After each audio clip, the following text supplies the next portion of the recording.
Thank you. Good afternoon, everyone, and welcome to the regularly scheduled meeting of the CalSTRS board. I'd ask staff to take the roll, please. Sure. Ms. Bradford? Here. Ms. Hendricks? Here. Ms. Higa? Here. Mr. Prezant? Here.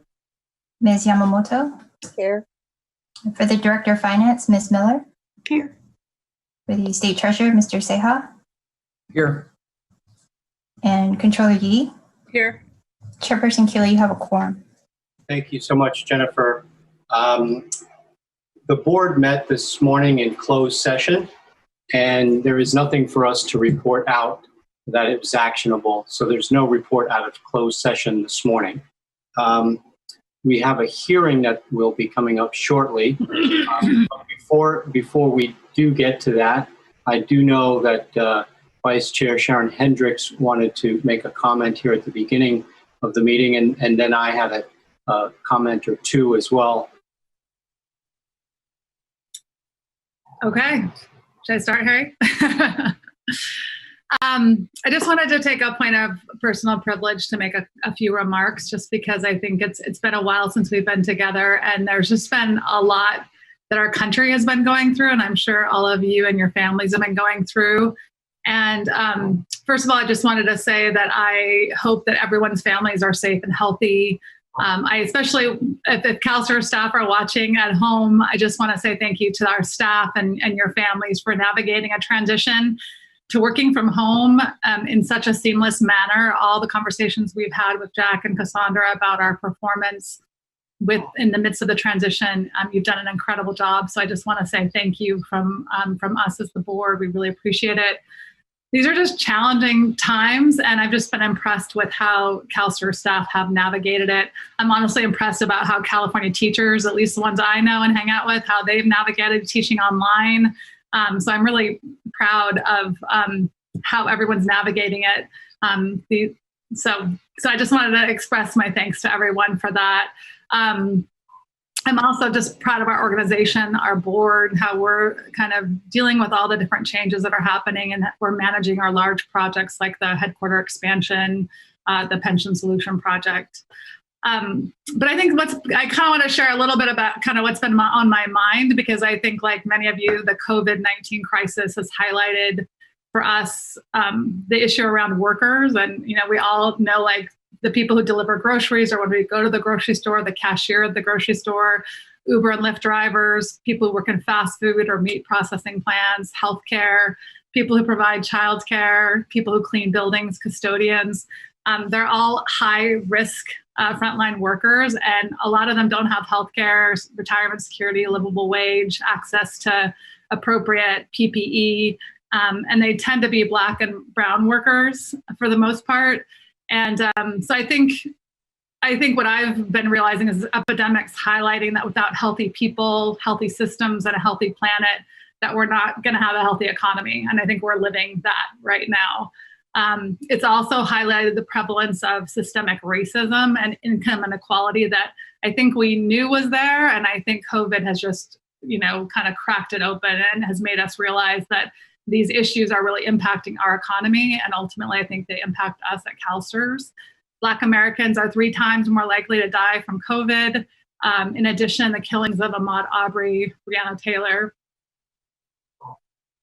George Floyd, and many other Black Americans this spring has brought our country into a new conversation about racial injustice and how we can work together to right the wrongs that are existing in our society for generations.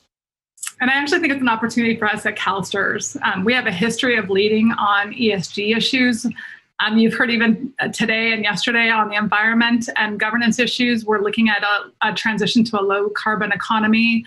We're engaging companies about CEO pay and the diversity on their boards.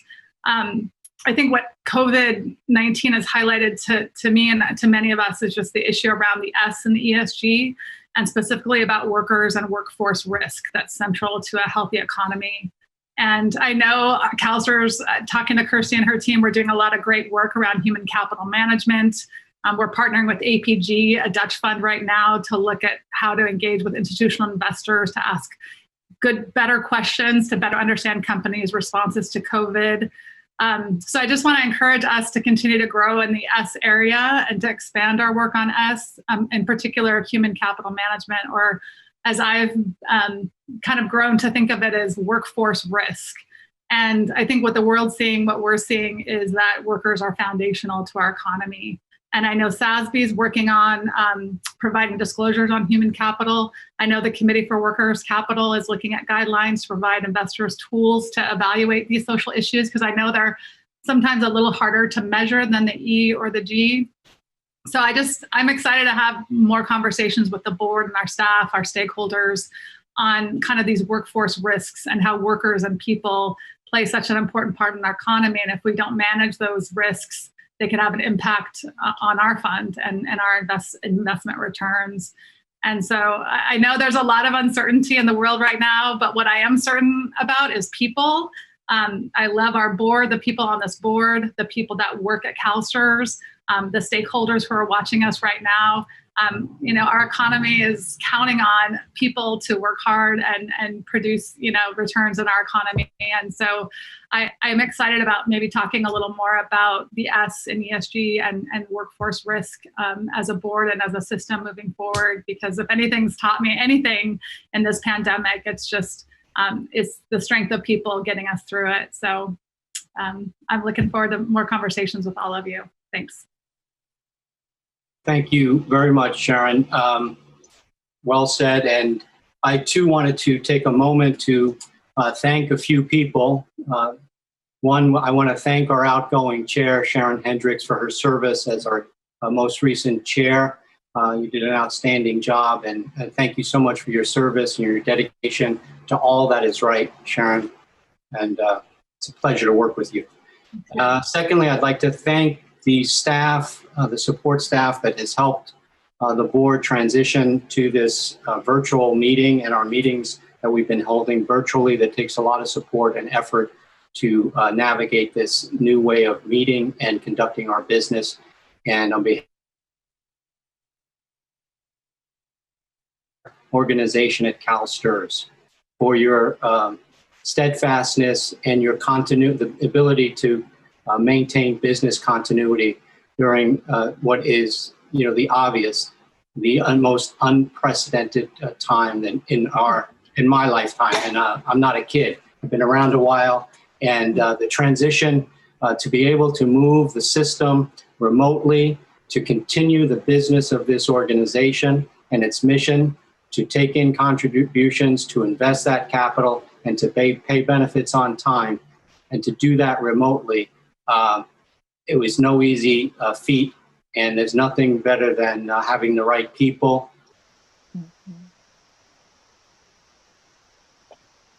All the employees at CalSTRS, we thank you for your achievements, because you, like all of us, are also managing families, social issues, uncertainty, and the list goes on. But you have done the work, and you've done it really, really well, and we're thankful to you for that. And, I was thought things don't need to be said. But then I thought, when you're in a position and you don't say anything, that says something. Mm-hmm. And CalSTRS represents the teachers of California, the world's largest teachers' pension fund. We educate millions of children in California. Some of us are parents ourselves.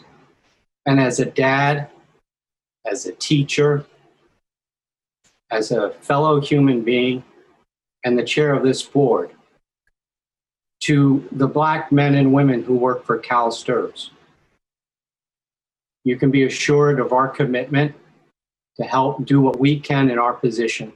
My injustice, the racism, and literally the killings that we have witnessed live on television. It has been heart-wrenching. But I find great hope, and I find great hope in the children like my own, who are 11 and 13. And I see how they treat all people, regardless of skin, color, their race, their cultural background, their sexual orientation. They treat all people that they interact with love and kindness. And that's who we are at CalSTRS. And that added trauma that we've been living through needs to be stated, and needs to be stated unequivocally, that it is wrong and that we have a long way to go to make this a more just and humane society for all people, not the least of which are our Black brothers and sisters.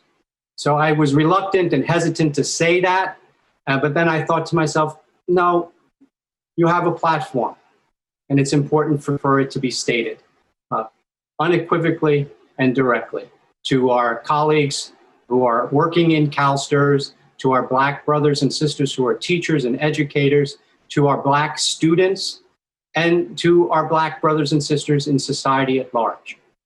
So thank you for the board for allowing me to make those comments, and I appreciate all that everyone is doing at this time. So with that, we are transitioning to the business, which is we have a public hearing that we're going to be beginning, and I think Jocelyn from staff is going to read a statement that needs to be read. Jocelyn?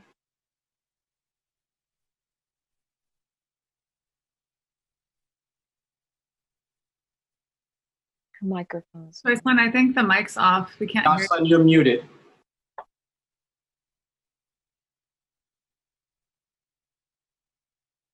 Thank you, Mr. Chair. Good afternoon, everyone. I'm Jocelyn Martinez-Wade, Director of Governmental Relations for CalSTRS. It is 12:57 on July 16th, 2020, and we are here via web conference to receive public comments on proposed regulations initiated by the Teachers Retirement Board.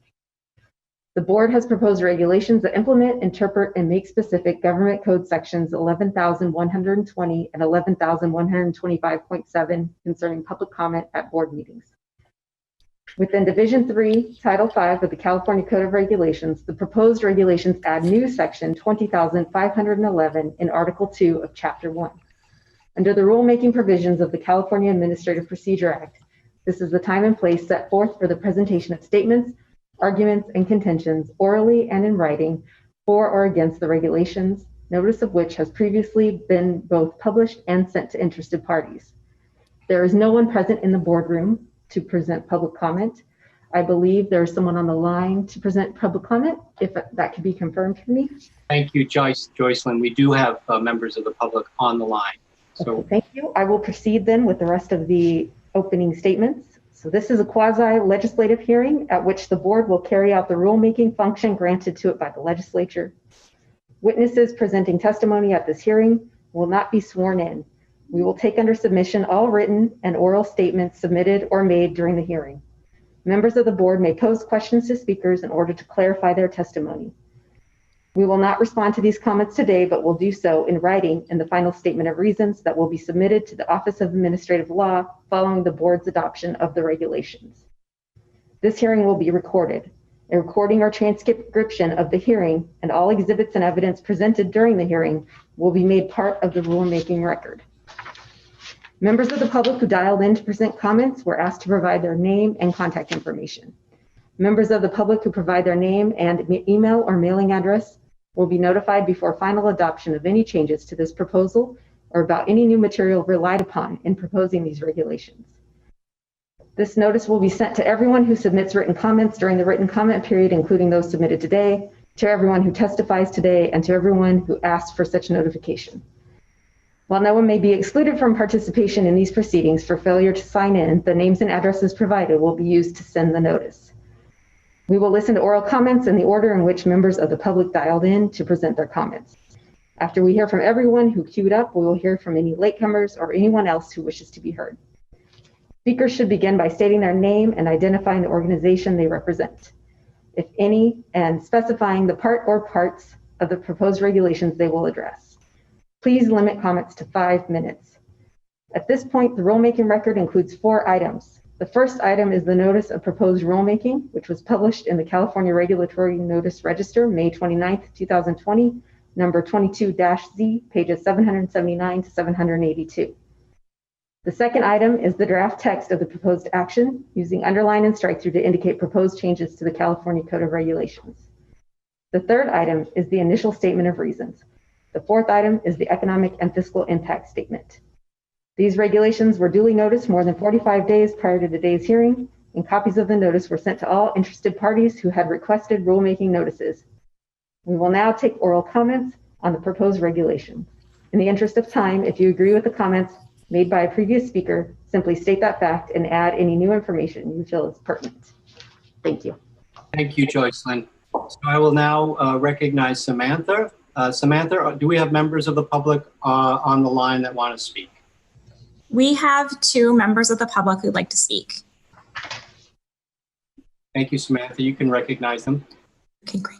Our first caller is Kevin. Kevin, go ahead. You have 5 minutes. Yes, good afternoon, CalSTRS board members. My name is Kevin Welch, and I'm representing the California Teachers Association. My comments are regarding proposed regulatory amendments to the public comment frameworks of CalSTRS, and I'm hoping to reinforce the written comments submitted by ASCA, CalRTA, CFT, and CTA. As CalSTRS stakeholders, we recognize the board's desire to balance public speech with meeting efficiency. We believe the changes proposed below advance this important balance while avoiding the unintended consequences of the regulatory text posted on May 29, 2020. While public comment request forms serve a practical role at public meetings, we feel that the proposed regulations do not provide sufficient discretion to the presiding chair to ensure an open dialogue between the board and the public. The regulations would require a member of the public to complete a public comment request form with their name, whether they are 18 years of age or older, agenda item, number, and topic which they wish to address, and submit that form to CalSTRS staff prior to the start of the public comment period. The request form must not become an overly prescriptive barrier to participation. In requiring the form to be submitted prior to the start of the public comment, the regulation would prohibit a member of the public, including stakeholder organizations, from responding to statements or questions made during the public comment period by board members, CalSTRS staff, or other members of the public. The public comment period should offer the opportunity for dialogue with the board, and we believe an unintended effect of this requirement is to stifle that dialogue. CTA values the opportunity for our youth to participate within the public sphere. We have often seen the youth in our state participate in legislative hearings as well as at the State Board of Education meetings. Notwithstanding the significant privacy concerns of conditioning a public statement at an open meeting upon submitting one's name and age, we are concerned with the proposal's inconsistent treatment and sense of exclusion towards youths. Unlike the State Board of Education and legislature, the proposal would prevent the public from seeing and hearing what is being discussed from an individual based upon their age, potentially infringing on their freedom of speech.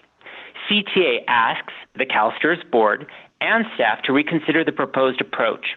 We have offered proposed language to be adopted in our coalition letter referenced above, and we respectively request its consideration by the CalSTRS board members and staff. Thank you. Thank you for your comment. Our next caller is Derek. Derek, go ahead. Good afternoon, Chair and members. This is Derek Lennox with the Association of California School Administrators. I'm also calling, like the previous caller, thank you, Kevin, on behalf of CTA, CFT, and the California Retired Teachers Association. I had actually prepared a statement, but Kevin did such a good job of explaining the contents of our letter that I'll leave that part there and just describe some of the overarching concerns that led to the comments and requests that we had made in the letter. The first is related to the public comment request form. And now we see these at many public hearings across the state, and they make perfect sense. But the overarching concern that we had is that the chair is not going to have the opportunity, notwithstanding the use of the forms, to call on folks who the chair or other board members may wish to hear from during a public comment period if that person in the public hadn't submitted their request form beforehand. So totally get why you'd want to have the forms and organize the contents of public participation. But as so many times it happens for me and some of the other advocates that I work for, we'll be sitting in the audience, hear something that's really pertinent or thoughtful from a board member or requiring a response for us on behalf of our organizations, and we'll want to hop up and have that dialogue. So certainly we wouldn't want to take that away through the regulations, and we'd hope you'd agree with that. And with respect to the young people, I think Kevin captured it perfectly. Whether it's in the legislature or the state board, they've somehow managed to strike a balance between public participation, allowing those voices to be heard with some of the privacy concerns. It sounds like your attorneys have done a little bit deeper dive on that. So we hope you'll take another look at that. We don't want to have either the letter of the regulations or the spirit, the sense that we're excluding speech that may be unpopular to, members of the board or CalSTRS as an organization, if they're oppositional and that sort of thing. And I know that's not the intent, but as we raise in the letter, we would not want that to be any part of the perception. So maybe there's another way to strike that balance by, instead of requiring the forms to be submitted with your age and name and everything like that, to encourage them so that those privacy concerns can be honored. I know teenagers, I was one myself, nothing would stop them from saying that they're 18 on the form and going ahead and saying what they want to say. But we just hope that the spirit of the regulations also honor the voices of these young people who come to testify as well. Anyway, overall, we think these are really thoughtful regulations and hope that you'll consider these two changes that we've put forward in the letter. Thank you so much for the opportunity to speak. Thank you for your comment. That concludes the current people we have in the queue.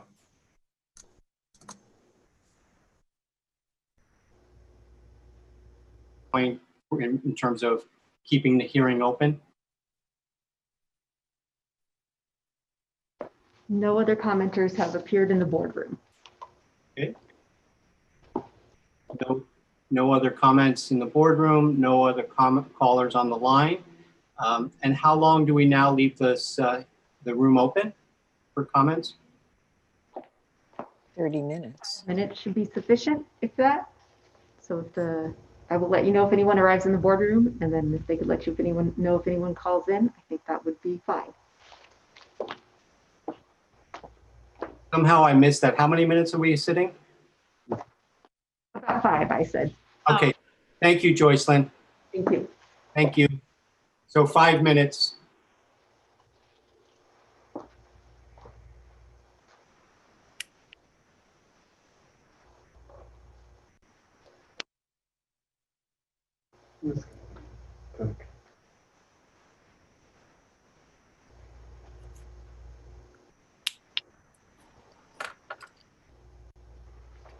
Carrie, quick question. Yes, Karen. Since we noticed it between 1 and 1:30, if somebody is physically on their way there, they have no way to contact us to let us know that they're running late. I just kind of worry about that if we close down early, since we noticed it for 30 minutes, how does that play into us having the rightful time? Joycelyn? Yes.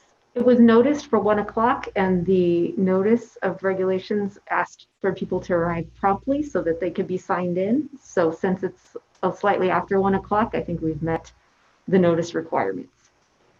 Okay. Thank you.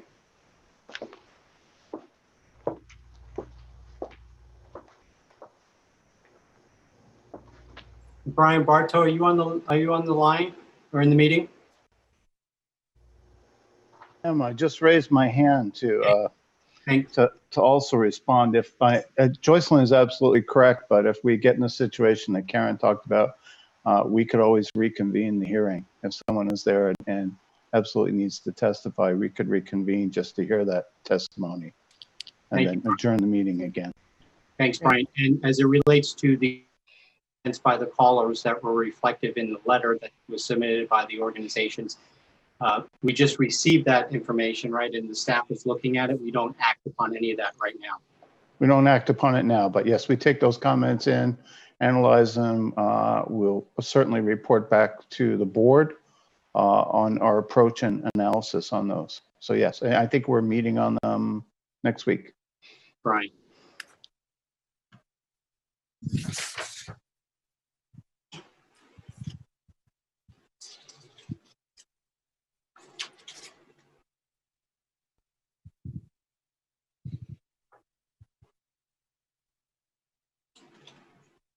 It is nice to see a wall in our boardroom. Kind of makes me feel like you're there, kind of.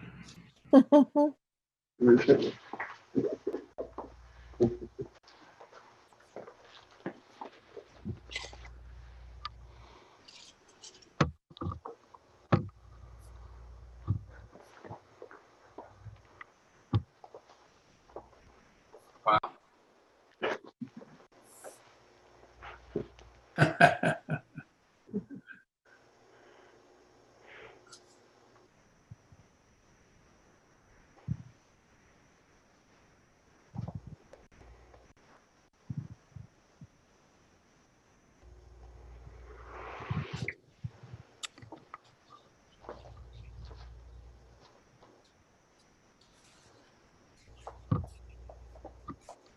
We exhausted the 5 minutes?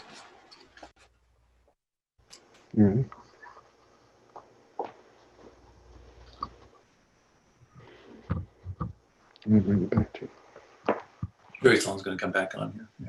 Oh, that's nice. Yes, I think that was 5 minutes. No one else has arrived in the boardroom. Thanks again, Joycelyn. Thank you. So that concludes our hearing, which brings us to item 6.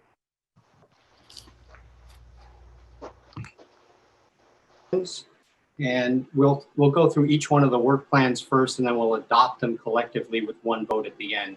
The first work plan that we look at will be the board's work plan for this fiscal year of 2020 and 2021. Jack is going to kick this one off. Jack? Sure. Thank you very much. So this is on TRB 31 through 33, and I thought I would just tag a few items that are the most important that we worked on this draft with Harry and Sharon.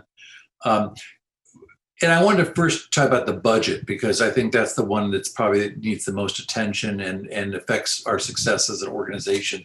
So just to kind of refresh how the budget works, all of our staff, with the exception of the SIS staff and one other position, are appropriated. So they go through the state budgetary process, the appropriations process, on a path through the Department of Finance, onto the governor's office, and then onto the legislature. So this is, again, very different than CalPERS, where their staff are the reverse. They are all continuously appropriated except the healthcare staff. So it's kind of an odd situation, but all of our staff are appropriated. So getting this to fit on your work plan with the state budgetary process is a mismatch.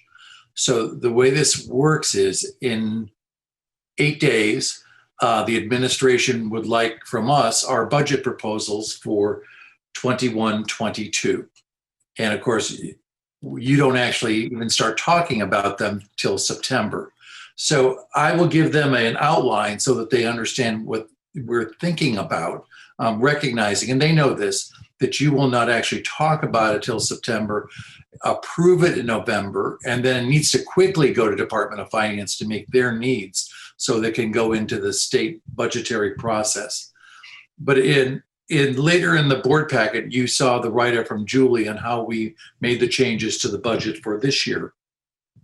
For next year, the big discussion item for you will be the investment staff. Now, the state budget operates on an annual plan of staffing, but we worked an arrangement with Department of Finance several years ago. We had hoped to get continuous appropriation for the staff. We weren't successful with that, but we were successful in getting an arrangement with Department of Finance to have a 5-year plan for staffing. And really, quite honestly, that works well for our investment branch. So that 5-year plan expires now.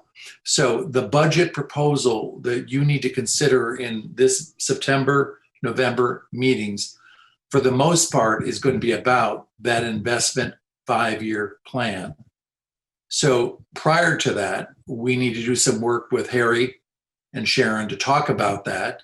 And if that feels good. We need to have some conversations with the Department of Finance, and then come to you in September with a documented proposal that shows really, and I think hearing the numbers that you heard yesterday in the investment committee, I think it's going to be quite an imbalance between the cost to CalSTRS for those staff and the savings that we can achieve through asset manager savings. So that difference should make a strong case for the staffing. But given that it's a 5-year plan, it's sizable. And I want to make sure you all hear that today, that that's on your September agenda. But we're going to have to move quickly with Harry here shortly to start to have that conversation so that we meet the state's needs for those deadlines. So I'm flagging that for you on September and then November. And then also recall that as part of the administration's budgetary decisions, all state agencies are taking a 5% cut in their 21-22 operational budgets that I'm assuming finance will be applying to those budgets at some point here. So as a result of that, we also will need to come back to you and I think describe to you how that impacts the organization. How are we making that work? We want to make sure we're not jeopardizing those key projects, particularly pension solutions that operates on such strict monetary deadlines. We've got to make sure that 5% can be absorbed in other ways in the organization that let us keep going. So I wanted to lay that groundwork for you in this work plan. That's so important. On the risk management report, we'll be back in November, not with the report you see today. The report that's in my CEO report that Julie's going to make a few comments about was kind of a special perspective that Harry had asked for before. But on November is your semi-annual risk report that will be that full-blown risk report that we're providing you, and also incorporate some of the COVID impacts that we've been talking about. And then you've been doing a lot of actuarial work, and I want to make sure you see the items in September coming up on the valuation of our SBMA fund, the options for its use, and then the lump sum death benefit. These 3 items have been done for some time by our actuarial staff, but we've been moving them along in the agenda with the hope that we were going to have physical meetings. Now that a decision's been made that throughout 2020 that all of our board meetings will be held through Zoom, we want to get ahead and get these items accomplished. But they do involve a lot of member input. These are the aspects of the valuation that particularly touch our retirees. So I want to make sure we allow for that input in the September meeting. And then last note on September is the fiduciary training. So we'll want your thinking about that. Right now, that September meeting times out to about 2.5 hours or so. So with the fiduciary training, so we'll need your perspective soon. The deadlines for staff are in about 2 weeks for these items. So they're working right now, even though we're here in a July meeting, they're working now on the September items, because remember that meeting is September 2nd through 4th, right at the beginning of September, and we're mid-July. So that means the staff has to work on the items now to get that meeting accomplished. So that's the September outlook. October right now, all that we have on here are your traditional evaluation items that we must do each year. November, I mentioned the budgetary item, and the risk report. And then the third item of note is the actuarial risk report on our funding. So that will again bring in the administration changes that were made this year. And I think I described those in our CEO report. And frankly, we're real pleased how that came out from the administration, given the challenges that we're facing. So, but we will certainly be modeling all those risks for you in the November report. And I think everything else falls into the more classic governance items that you all tackle every year. So, Harry, I think that's the best highlights. Thanks, Jack. So, as I had mentioned earlier, I was going to ask to get some direction from the full board on the concept of adopting the board's work plan with some flexibility. We can all agree that it's not business as usual right now, and probably won't be for certainly not for the rest of 2020, where we'll be meeting remotely, and who knows what we'll be facing in January of 2021. So in discussion with Sharon, Amy, we floated this idea of adopting this work plan with some flexibility. We have some time. Really behind that is that in an attempt to conduct board meetings that are efficient and effective and held remotely, we're going to be streamlining our traditional board meetings. But that doesn't mean there aren't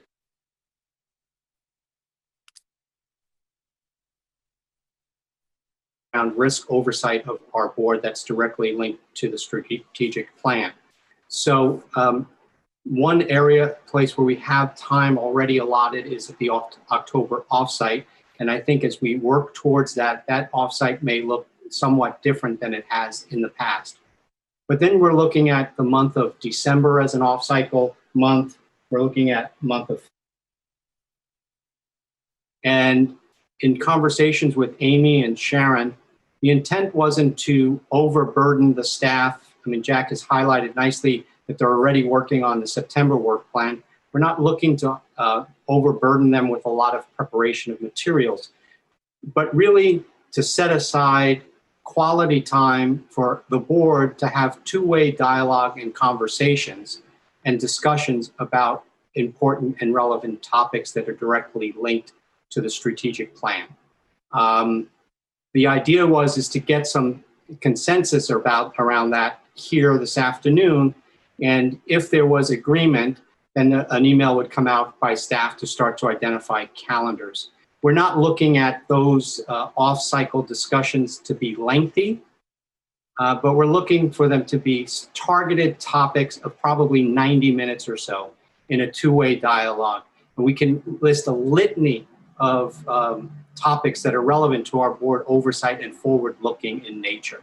So I'm going to leave it at that, and I'd love to get your feedback as to whether or not there would be support for that idea and essentially setting aside some time and calendar.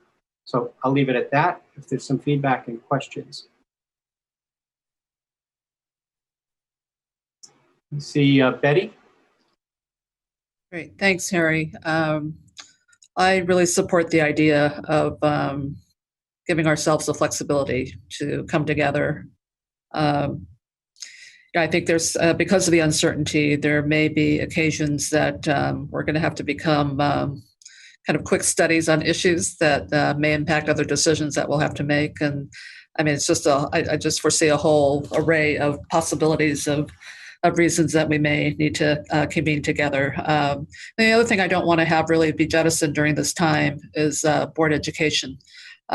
We are so focused on the fund, rightfully so, and certainly continuing to meet our responsibilities to our members and beneficiaries. But it doesn't, I think, obviate the responsibility that we still have to continue to improve in all the ways that we generally have been used to in terms of our readiness to serve as fiduciaries, given the changes that are happening around us. So I wholeheartedly support the flexibility. Thank you, Betty. Bill Prasad?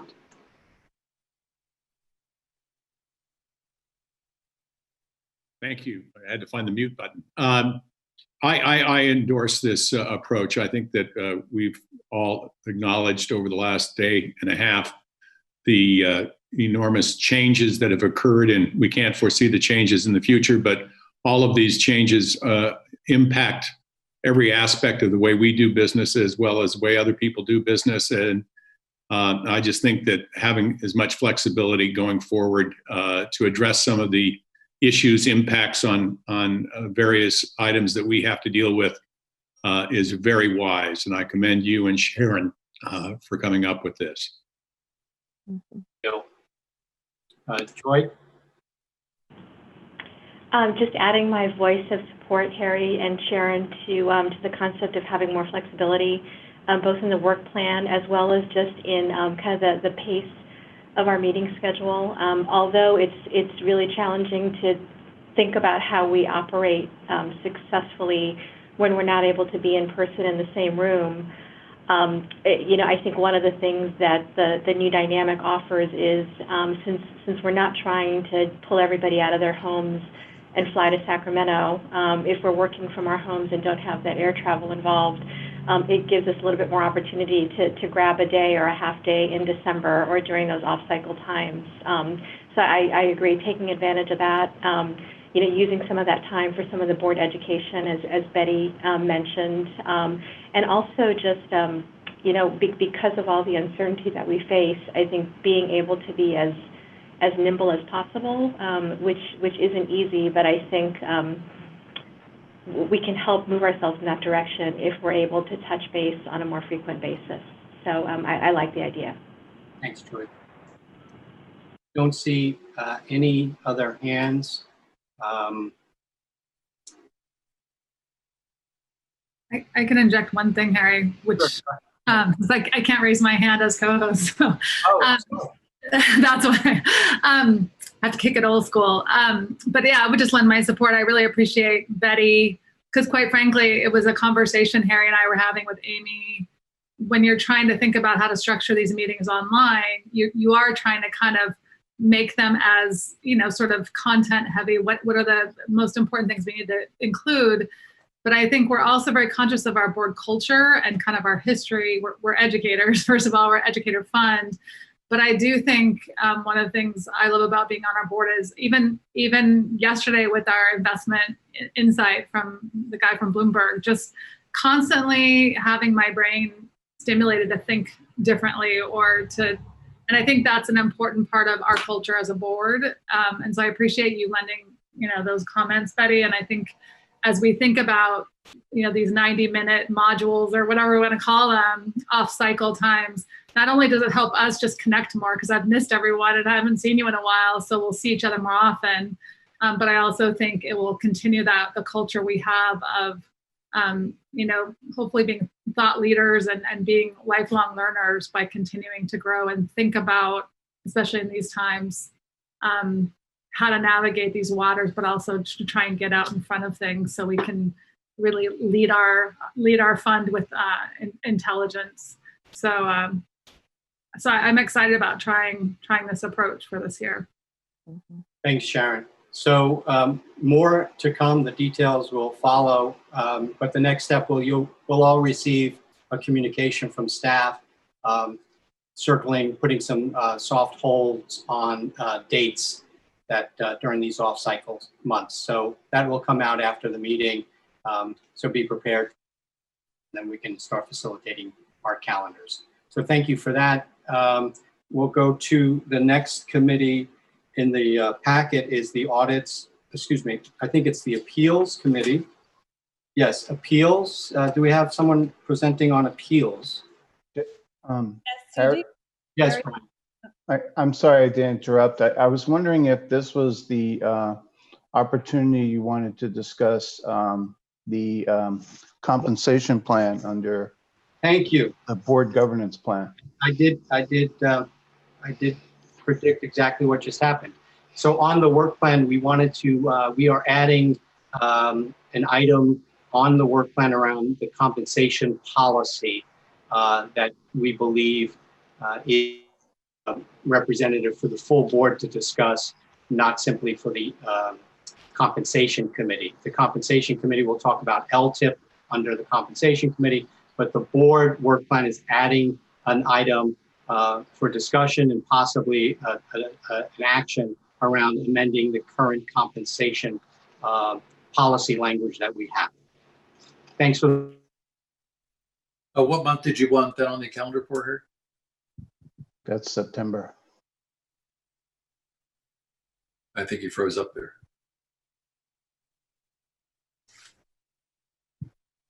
I think we can follow up with you, Jack. I'm pretty sure it was September, but I want to make sure so we can. All right. Someone needs to take a screenshot of that. It's cute. Yeah. Okay. Maybe Harry. Wake up. Mr. Chair. Harry, you okay?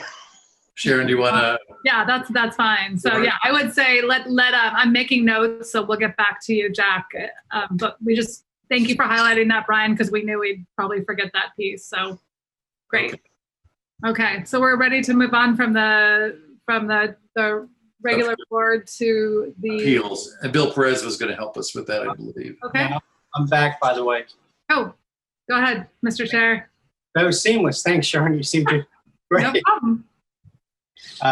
So what you communicated September, right? September. Great. We're Thank you. confirming September with Jack, yes. Bill Perez, you're next with the appeals, please. Appeals. Appeals Committee. It's not Bill. So I thought I was giving a rundown on our work plan. That'd be great if you can. Yeah. Is that where we're at? Denise, it's you. Okay. Thanks. So our 2021 work plan for appeals committee, we will continue to meet on an as-needed basis to consider proposed decisions, deliberate on designating precedential decisions, and participating in educational items. The educational items include learning more about the life cycle of the employer audit resolution process, a refresher on the administrative remedy process, and reviewing the various appeal issues that the committee sees by each business area. As you all know, due to COVID-19, the Office of Administrative Hearings and the courts were temporarily closed, but they're starting to reopen in limited capacity. So we are going to be seeing virtual hearings scheduled to start in September. So September, we may have a short appeals meeting to check in and do one of the educational items, but so far correct me if I'm wrong, Raina, but I don't believe we have anything on our plate yet because of the courts being closed. Yeah, that's exactly right. Thank you, Denise. We have our first virtual hearings starting in September. We had to continue all of those that we had over the summer. And so we'll be kind of clearing out the backlogs of the hearings that we had to continue, as well as continue to process those new hearing requests that are coming in. So as of right now, we have 9 hearings scheduled from September through the end of the year. So we'll probably need to get back on schedule with the committee meetings. Great, thank you. Thank you. Thanks, Denise. Thank you, Raina. Brings us to the Audits and Risk Management Committee. Yeah, I'll take that one, Harry. Thank you, Betty. So first, let me just thank Joy Higa for her leadership of this committee. I'm really feeling like I'm taking this over in good hands, from good hands. And so this is a really important committee, the Audits and Risk Management Committee. And of course, you have your state controller chairing it going forward. So I'm hoping to do a good job of this. But this really speaks to, just having oversight in a very structured and strategic way over our internal control practices, our governance and risk management. And so the work plan, which actually is going to be launched with our first committee meeting tomorrow, we are planning on meeting 3 times during fiscal year 2021 in July, November, and March. And we'll be hearing some mid-year reports starting with the July meeting, but really the bulk of the work starts in November. And I just wanted to highlight that where in November, we are going to be reviewing the audits of the CalSTRS financial statements. And then, and really what you'll hear from this committee are regular reports on the approved internal audit plans, including the outcome of the employer audits. And we'll hear some updates about that, particularly what's been happening with those during the COVID crisis. And we also will receive regular reports on enterprise compliance activities. And this is just really to be sure that we're maintaining high ethical standards and compliance with just applicable laws, and certainly adherence to professional auditing standards. So very grateful to Larry Jensen and Julie Underwood for their staff support of the committee. Thank you, Controller Yee, and thank you for your willingness to chair the committee. Sure. Next committee item, if there's no questions, we'll go to the next work plan, which is the Benefits and Service Committee. I'll take that, I guess. Thank you, Karen. Okay. Well, since the committee was originally supposed to be meeting in May, we didn't do that. And so we're moving the items that we were supposed to do in May to September next month. And so we're going to continue on with the demographic study of the CalSTRS members, which is a traditionally done study. And then also in September, kind of continue the employer training and outreach, which will work with employers on how to train and to what extent that the employers have been trained and who they've trained over the last fiscal year, and any improvements that need to be made in the training. Also, we're going to talk about the annual, and then in November, the annual member satisfaction survey, which is done. And I'm not sure, I forgot to ask about who is leading that, because I know that Alyssa Dobbins used to do that, I believe. And now that she's gone, I'm not sure who's doing that. Cassandra, can you respond to that? Yeah, it would be it would be Tom Buffalo. He's presented to the board. He's in an acting capacity. He is leading the research team currently. Got it. Okay. Yep. And then also in November, the outstanding death benefits, like what the population looks like, the benchmarking, what CalSTRS has been doing to identify the outstanding benefits that have not been paid, and then future enhancements. And also we've been working, the staff has been working with the State Controller's Office to make sure that there's some coordination, and we've had a lot of success in doing that. And apparently we're the only organization that has been able to do that, the only pension plan that has been able to do that. And we've had much success in finding people. And then in May, the big things about pension solution implementation on the various service levels, what's been going on, the testing, the training, the change management, things that have been going on, and any resources that have been spent, needed to be allocated. So I think that's, and any foreseeable problems with that, the problem itself. But we're fortunate because we have the pension solution updates every month or every time we meet. So I think we have an ongoing knowledge of what's going on and the little roadblocks that have come up about that. Thank you, Karen. And then the general things about our charter and work plans for the next time. So we're meeting 3 times this fiscal year. Thank you very much, Karen. Mm-hmm. Seeing no questions or comments, input, we'll go to the next committee, All right. the Board Governance Committee. Board Governance, which I am chairing now, and I want to thank Betty for her work on governance, and she's going to be vice chairing with me, so she will definitely stay in the mix on governance. I think that's something that you're really skilled at. I would say too, I just want to comment that with Dana's retirement, we were kind of shuffling around leaders and different things for committee. And it's great to have such a deep bench on our board, that we have a lot of talented people on our board. It makes sense to have the state CFO chair audits and risks. So I mean, I think that's a pretty great fit. I mean, Joy, you've done an amazing job, and now you're shifting to investments and doing an incredible job yesterday with your first meeting chairing. So it's just it's a delight to kind of have such a skilled and talented board to kind of, as we had to reorganize, people being willing to shift gears. So thank you for that. The Board Governance Committee work plan, you can see we're meeting 3 times a year, November, February, May. We always have standing items for education, and perhaps, Betty, you and I and Lynn and Amy can talk a little more about a couple of ideas maybe coming out of this, what's going on right now with COVID, to have on our off-cycle educational pieces.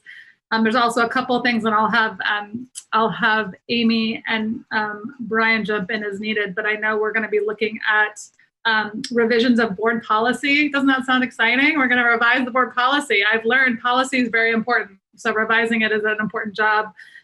We're also looking at, Brian, is it like policy making for insider trading and board chair? The language on board chair was a little, let's just say, a line or two, and I think we're looking at modifying some of the language so that it's a little bit more comprehensive language around the board chair role. We're also looking at developing new policy to reflect practices that we're already doing on the CEO and CIO evaluation. So we're wanting to kind of institutionalize that in our policy. Any other things, Amy, Brian, that you want to highlight on the board governance work plan?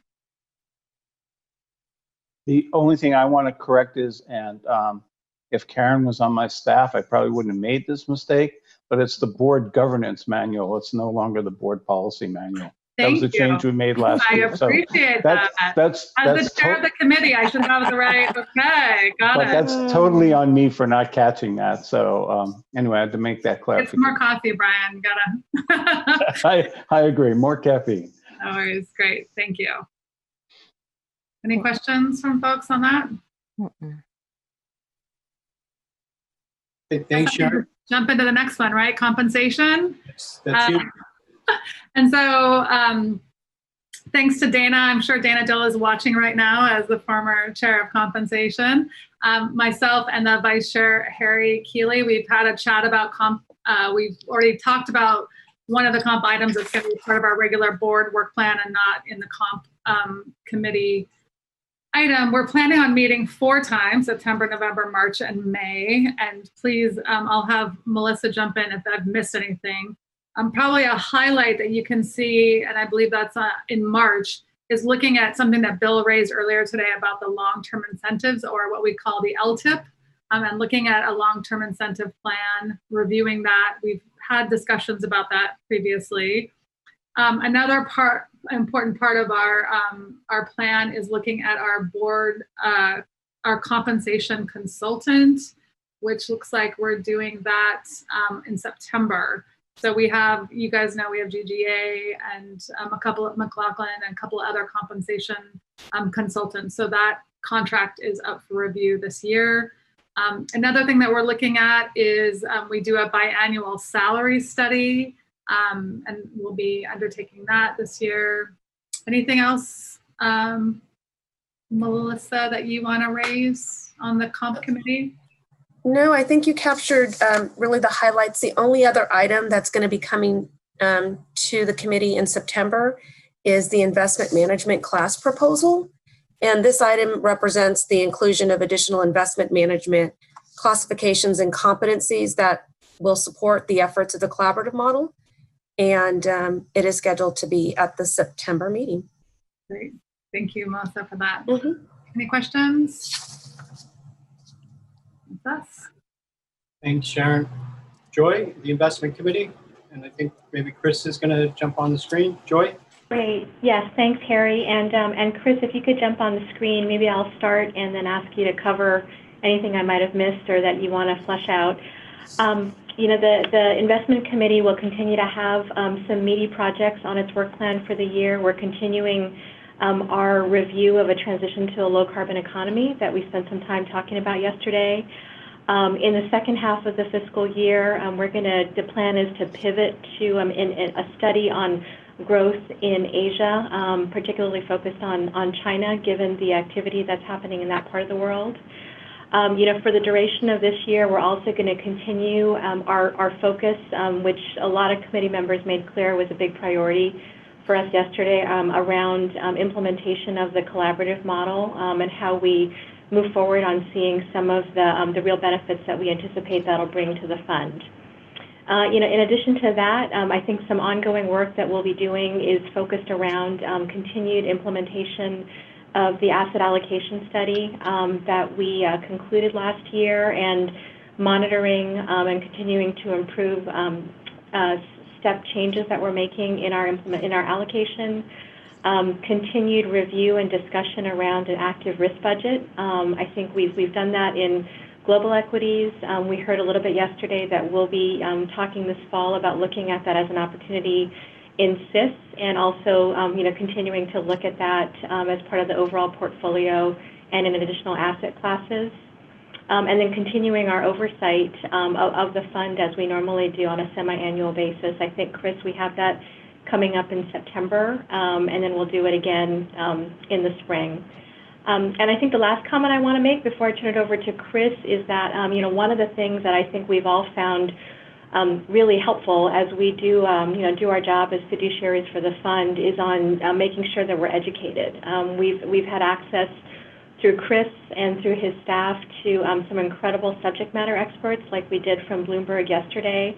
It's really important that we continue to hear from some of those experts as we deliberate some of the items that come before us in our work plan. But given the logistics that we have operating in a Zoom world and trying to figure out how we balance time on screen with still having those opportunities for speakers and dialogue, I think is something that we'll need to keep figuring out how we do that, whether it's, having off-cycle sessions, whether it's, adding an hour on a Friday instead of having it on investment committee day.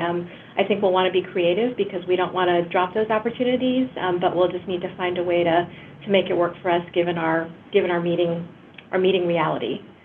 So Chris, I'll turn it over to you. Joey, you nailed it. That's everything. I have nothing else to add. Sorry if I stole your thunder. It's your committee. That's fine. You got it. Okay, thank you. #natural. Okay, that concludes all of the work plan discussions. So we're going to we need a motion to adopt the recommended, the work plan. With? So moved. Flexibility, right? We're adopting with flexibility? Yes. So moved, Mr. Chair. Thank you, Gail. Moved by Gail Miller. Is there a second? I'll second. Thank you, Controller Yee. A motion by Gail Miller, seconded by Controller Betty Yee to adopt the work plans with flexibility. All those in favor? Oh, we need to do this by Jennifer. Would you do the roll call, please? Sure. Ms. Bradford? Yes. Ms. Hendricks? Yes. Ms. Higa? Yes. Mr. Prezant? Yes. Ms. Yamamoto? Yes. Ms. Miller? Yes. Mr. Seha? Yes.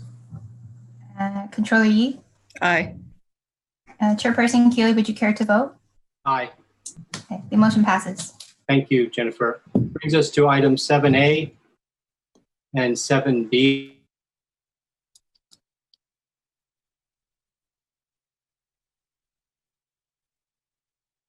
David? Well, I should not be by myself, so perfect. Everyone is here. Rick Reed, good to see you, and our staff, our consultants from Milliman. So these are two action items, 7A and 7B. We traditionally take action on these in May of each year, but this year we're taking action on them.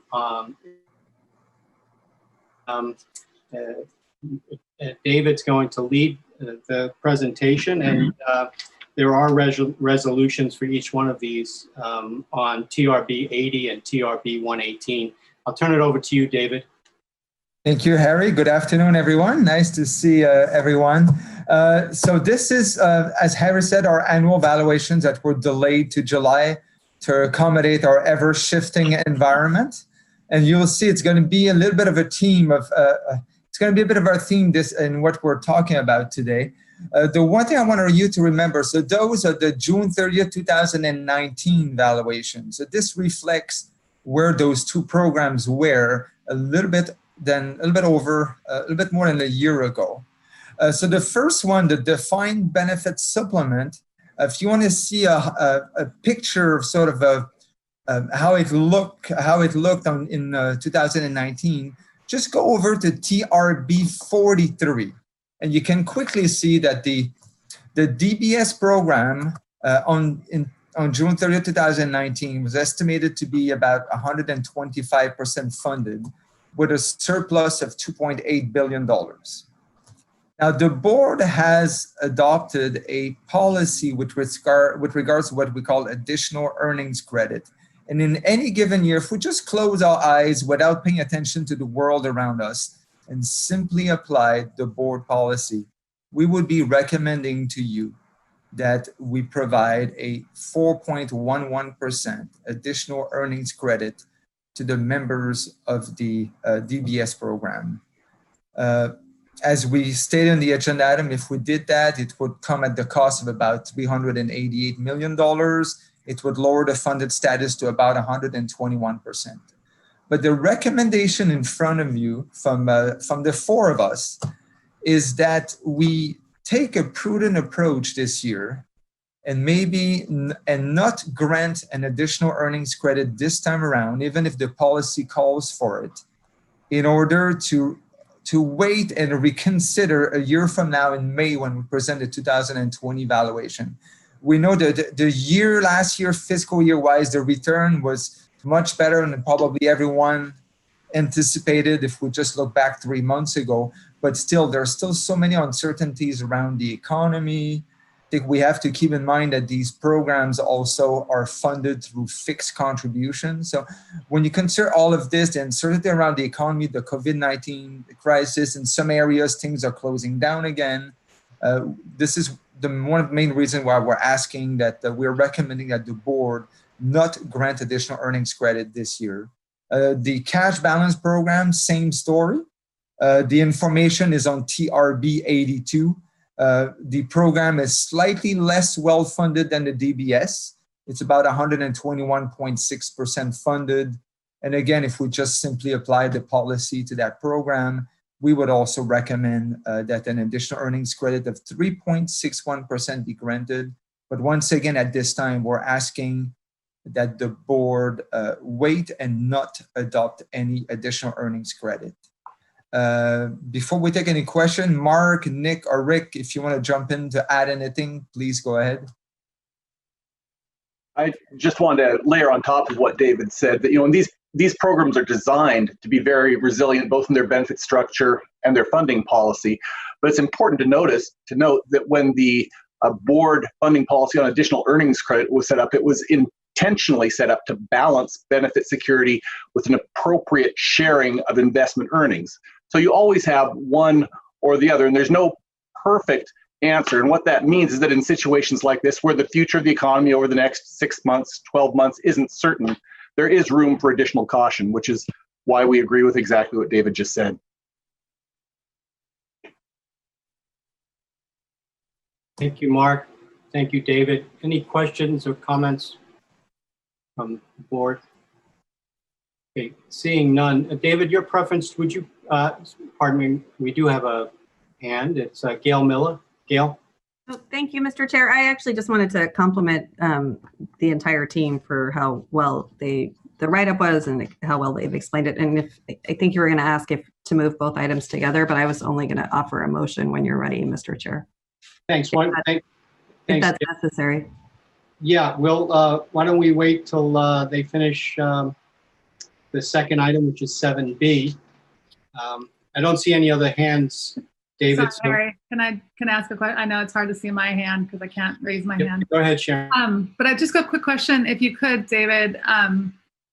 So for members that are, people are watching this or hearing this, and I think I'm just wondering if you were kind of speaking to California's teachers, is there a layman's way of explaining sort of, why this is the prudent approach, or could you help with kind of just understanding why this is a prudent approach? I think one of the key considerations for these programs, like if you go back to the defined benefit program, now that we have the funding plan in place, we've often talked about one of the great tools of the funding plan is the board now has some limited ability to adjust contribution rates to basically react to changing economic environments, to react to funding levels. One of the key considerations for this program is the fact that contributions are fixed. So if we were ever faced with in a situation where these two programs are underfunded, there would be no way to improve funding levels through collecting additional contributions. So that's probably our biggest concern here. Yeah. The other thing I would remind everyone is as part of the board policy, we actually have two layers or two thresholds as part of our policy to grant additional earnings credit.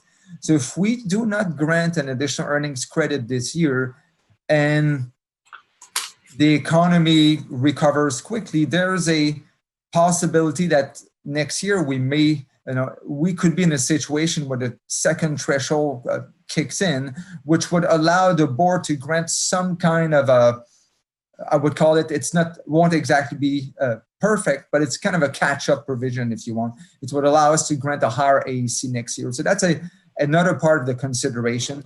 There will be a point in time for the board where it might be possible to catch up. Some people may lose out in the process. What you have to remember with this is when we grant an additional earnings credit, the way it works, right now you have in front of you the 2019 valuation. So if you granted it today, it would be, so if someone had only had $100 in their DBS account, for example, and you granted the 4.11% AEC, their account would go up by $4.11. That's how it works. But it would be only if you were working and not retired on June 30th, 2019. If you retired on August 1st, 2019, you would not get this AEC. So what you're looking at by delaying a year, potentially anyone who retired during the 1920 fiscal year would lose out on this additional earnings credit. That's mostly who could be impacted by this. By not granting it this year, it's the members who retired in the last fiscal year that would lose out on it. Got it. Okay. But it seems like ultimately it's about flexibility and it's consistent with our kind of long-term approach in terms of planning. And thanks, David. Yes. No other questions or hands, David. Why don't you go to 7B? Yeah, 7B, as I said, is pretty much the same as 7A. Same considerations. On TRB 82, you can see the cash balance is 121.6% funded. And if we just apply the policy, there would be an AEC of 3.61% at a cost of about $10 million. And once again, we're recommending that we just not grant the AEC this time around, exactly the same considerations as the defined benefit supplement program. And when it comes to taking action, Harry, historically, we've taken each of those resolutions one at a time. Thank you for the clarification. David or Rick, Nick, Mark, anything for the record? Okay. Thank you. We'll go to Gail Miller. As David said, we adopt these resolutions one at a time. Thank you, Mr. Chair. I would move the staff recommendation on item 7A. Thank you. There's a motion to adopt the staff recommendation. And a second. Seeing no hands for further discussion. Jennifer, could you take the roll, please? Sure. Ms. Bradford? Yes. Ms. Hendricks? Yes. Ms. Higa? Yes. Mr. Prezant? Yes. Ms. Yamamoto? Aye. Ms. Miller? Yes. Mr. Seha? Yes. Controller Yi? Aye. Chairperson Keeley, would you care to vote? Yes. And Yes. the motion passes. Thank you.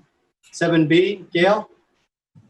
I'd like to move the staff recommendation for item 7B, please. Second. Moved and properly seconded. Seeing no hands for discussion, further discussion. Jennifer, would you please take the roll? Sure. Ms. Bradford? Yes. Ms. Hendricks? Yes. Ms. Higa? Yes. Mr. Prezant? Yes. Ms. Yamamoto? Aye. Mr. Seha? Yes. Controller Yi? Aye. Chairperson Keeley, would you care to vote? Yes. The motion passes.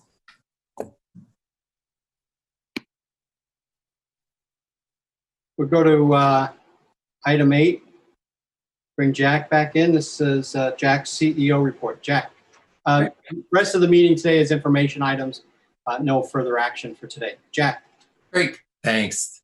Let me highlight a few parts of this that have been updated since we wrote this. Obviously, it's a long report, and I'll just touch on a couple areas, and I'm going to ask Julie to join at the end of it and talk a little bit about the risks so we can all appreciate that part of it.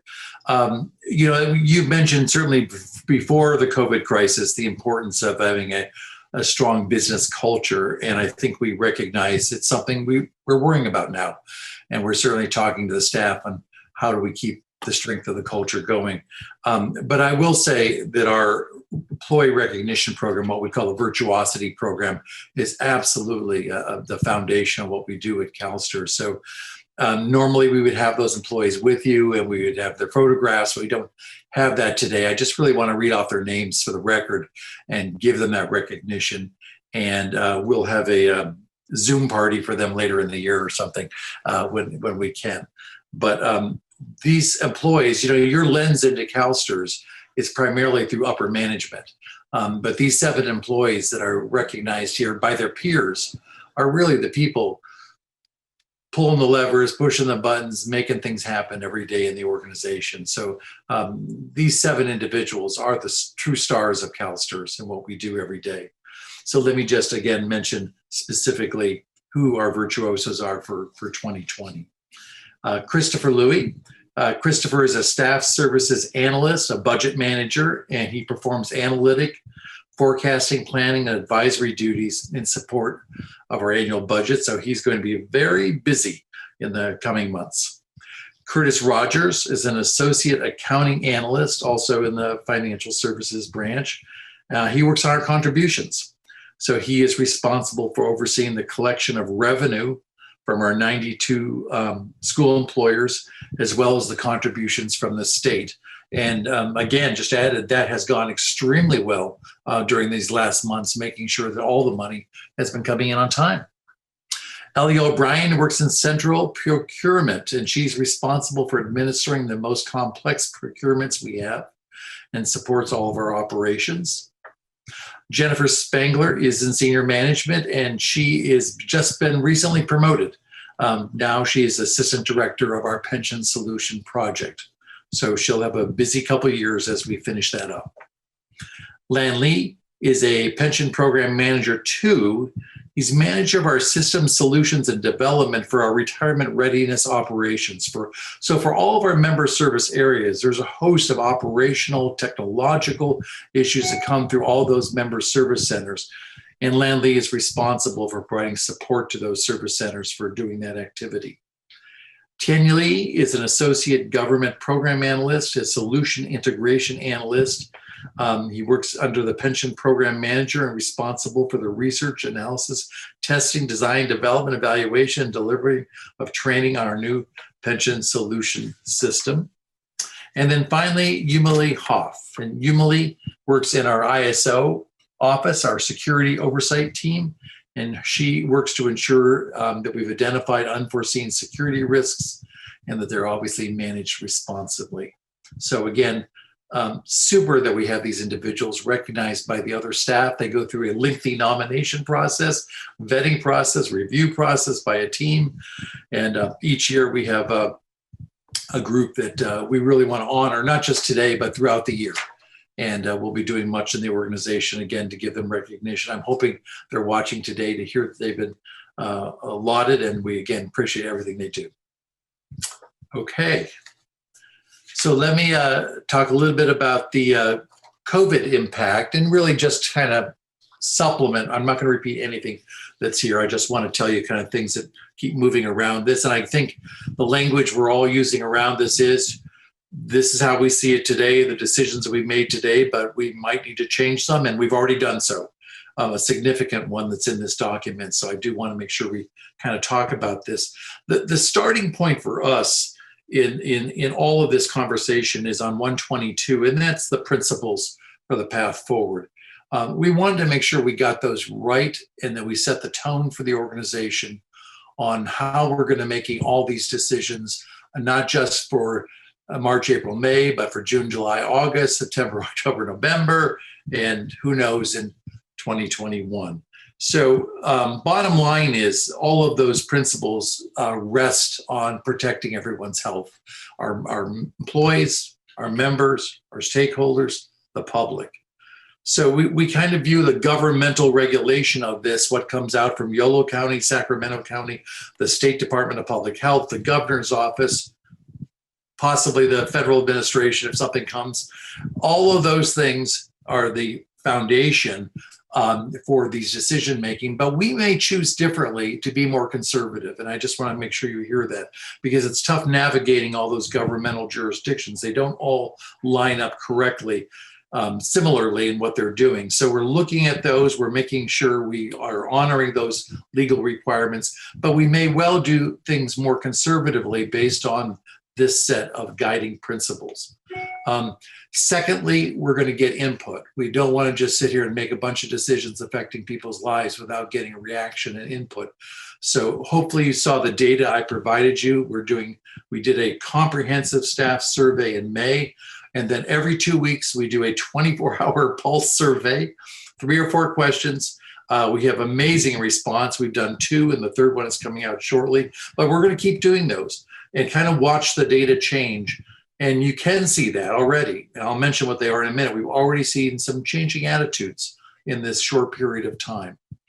And then the second source of data is just our ability to participate in a variety of groups right now that give us very good comparative information with all the other pension plans in the country. So we have Zoom meetings of my peers with myself, and we all trade stories on what we're doing. So we've got a good handle on that, particularly around member services and how counseling is being handled, the processing of applications, all those types of things. We've got a really good handle on what the states are doing. There are a couple outlier states where clearly they are, I would say, taking more risk around the health issues. But the large body of states are taking approach pretty similar to what we're doing at CalSTRS. Pretty good convergence of perspectives on going slow, shutting down the physical offices, telephone counseling, video counseling, those types of things. So I think we're doing very well on that side. I did want to tell you I just got literally yesterday our performance data for all of our member services for the 4th quarter. So clearly we want to watch how is this going. We've been very good on getting the employer contributions in, and I just got a note today that we actually got 100% compliance by the employers on timely submittal of their member data. So that incoming information that goes through our member account services has been coming in very well. And, I think when we first started this, we thought, that's going to be our weak point.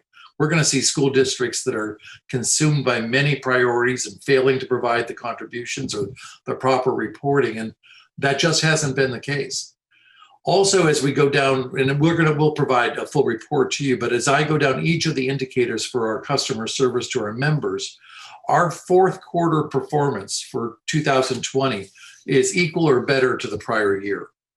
So as we close this fiscal year, it looks good. It looks very good what's happened. So let's kind of move forward a little bit.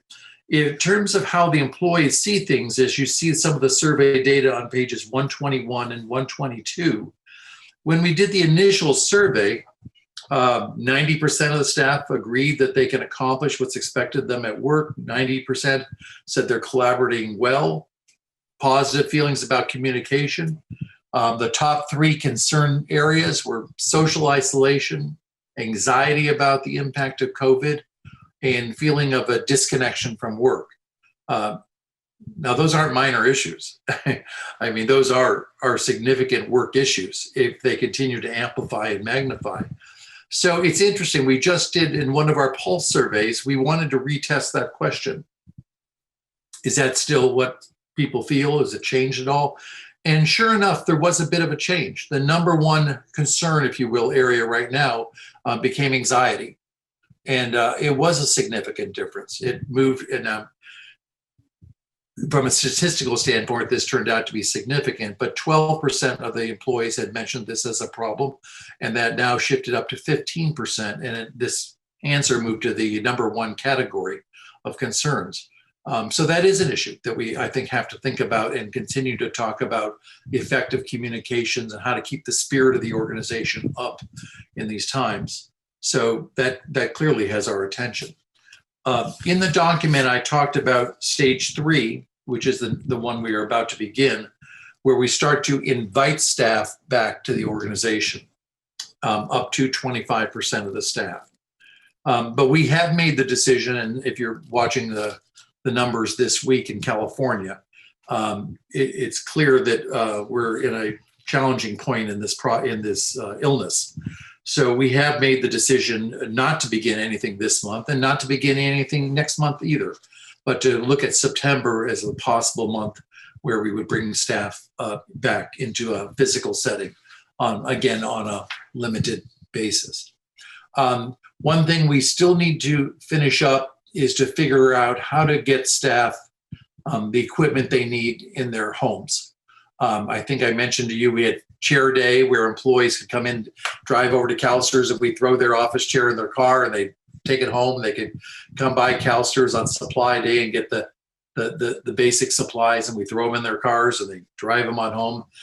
But there's also other parts of working in a home that can be ergonomically unsettling. Just a simple desk that's comfortable, a desk that goes up and down for sit and stand, lighting, things like that. So we have our task force that's working on this is trying to think through this equipment piece of it.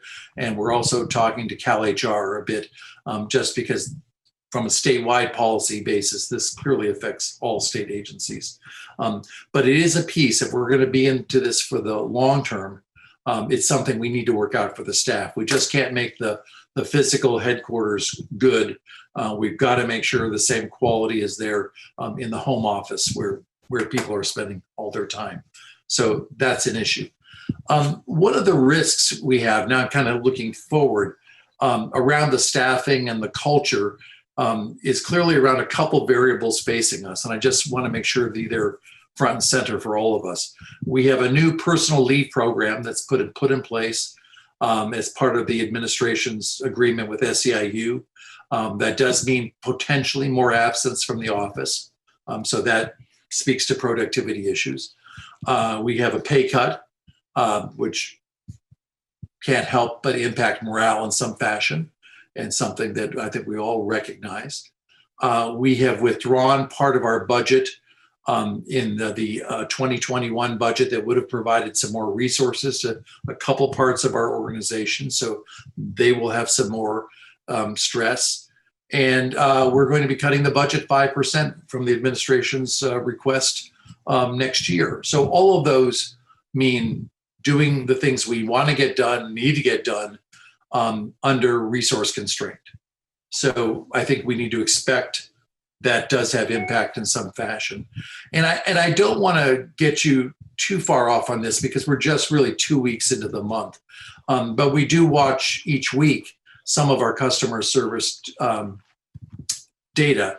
And I'm starting to see that stress this month, amplified in some of the performance numbers.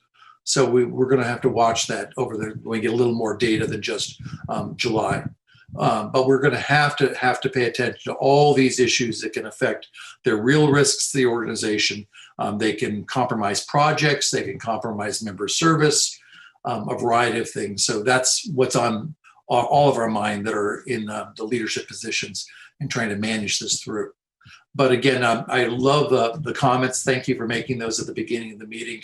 And I would just reinforce that the staff have worked amazing to make sure we get the work done in this manner that none of us expected or none of us had planned in this level of detail. So we're all very pleased about it. But we can tell we're into this for the long term now. This is no longer a 90-day experiment in working at home. So a lot of different things come into play when it's suddenly 6 months or 9 months than weren't in play when it was 90 days. So this is going to be a lot of work, and we got to stay focused on it. So next piece of the report, I was just going to add a few more things with the risks. Jack, before you go on, Bill, do you want to ask Jack a question now, or can we sure. let? No, I'll let Jack finish his report, and I can come back and ask it later. Thank you, Bill. You bet.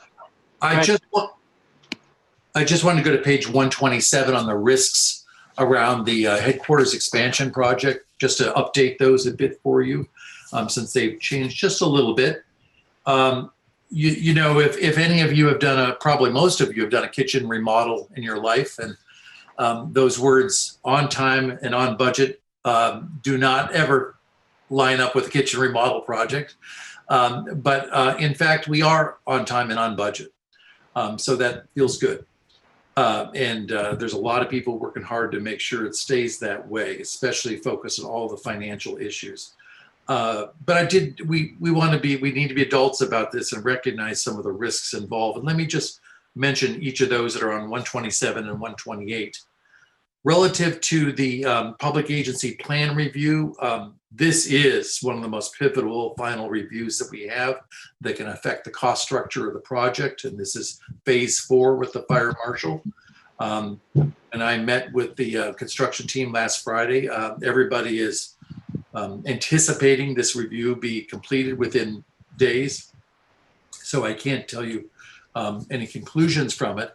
But if there are any significant requests from the fire marshal, we've already had one already that has driven some expense. This is something that we'll have to itemize for you. Good news on power. PG&E has come through with power, so that's been good. That's been something that obviously was in the back of their mind given the many issues facing PG&E.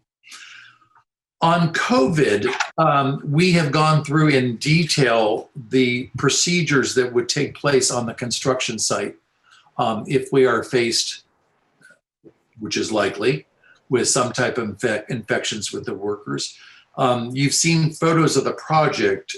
Shortly, we'll have hundreds of people working on that project every day. So that raises physical risk around this virus, but we have gone through their procedures and are comfortable that they have a responsible process in place. There are some cost issues being introduced by the COVID crisis. We require each construction worker to be screened every day before they come on the construction site. That takes time. You're screening potentially hundreds of employees that need to start work. Things need to be sanitized a lot, repetitively during the day on a construction site. So there are some costs being identified with our contractors, subcontractors to the project. Now, we do have a contingency on this project, and that's what we're going to have to use for this. But I did want you to know we have looked over our legal responsibilities around this. We think we have a clear understanding of those, but that will be obviously something that was never anticipated when we began the construction. But let's hope they're manageable under the contingency. And the last piece is just a kind of an interesting note. Normally on the staffing on the construction project, we would have a representative from the architectural firm on site, one of the architects, and they would work closely with the construction company. Up till now, and continuing for a while, those architects have been communicating with the construction team via Zoom. And it's working okay, but it was raised at my meeting last Friday again, that it's feeling that level of tightness and working together that you would expect on a construction project with the architect's office would be better if they were on site. But there is a strict no travel policy by ZGF for all of its employees. So we're not going to be able to bring them on site until there's some improvement in California's situation. So that's that. And then the last piece of this report, Julie, you want to jump on here with me? If you're there, she is. And Julie was going to just take just a few minutes and maybe give her just like I did, some strengths of this and highlights. Yeah, thank you, Jack. Julie Underwood, Chief Financial Officer. As requested at the May meeting, we did reorganize our 10 risk categories to show you our risks in short-term, midterm, long-term, and existential risk ranges. Now, Jack already highlighted many of the areas that I wanted to update you on, so I won't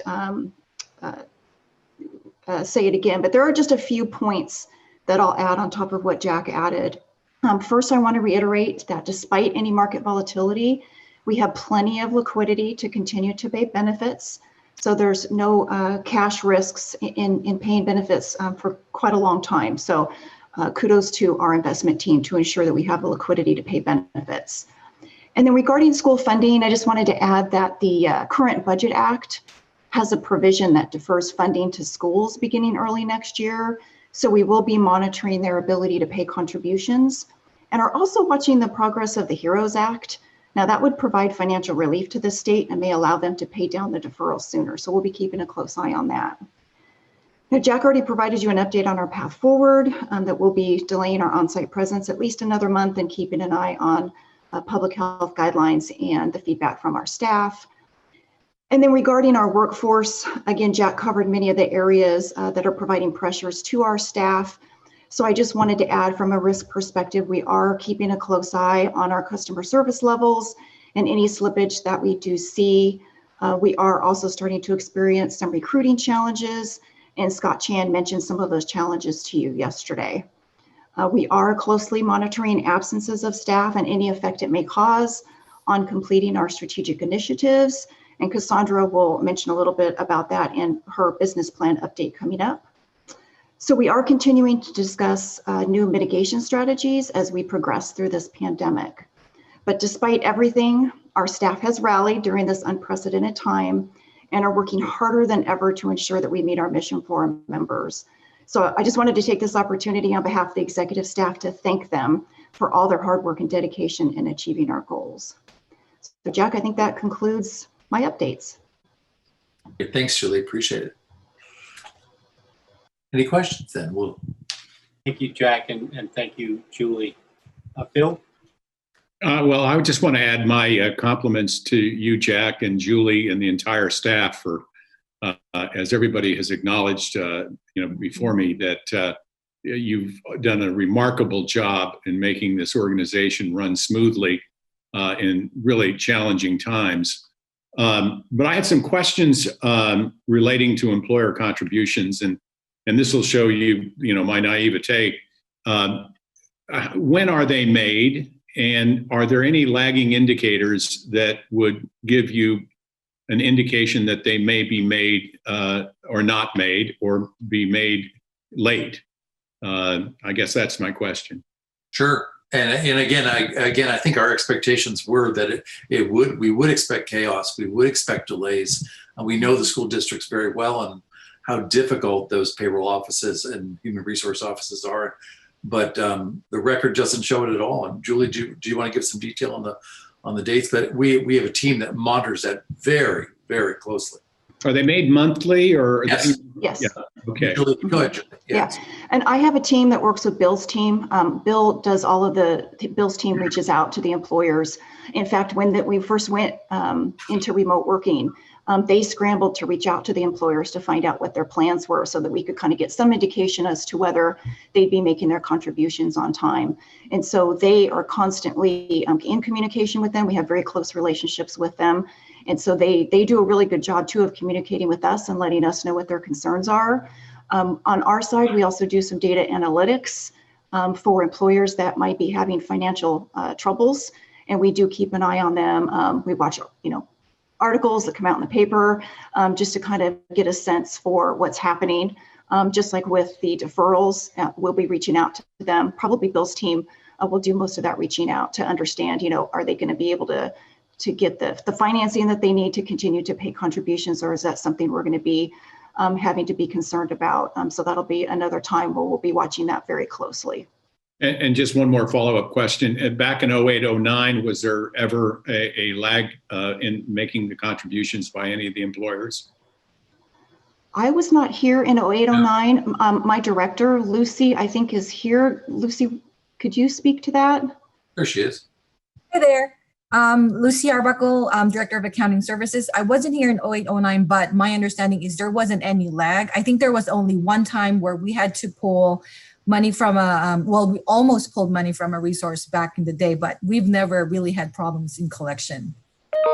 The lags have really come from financially distressed charter schools, Right.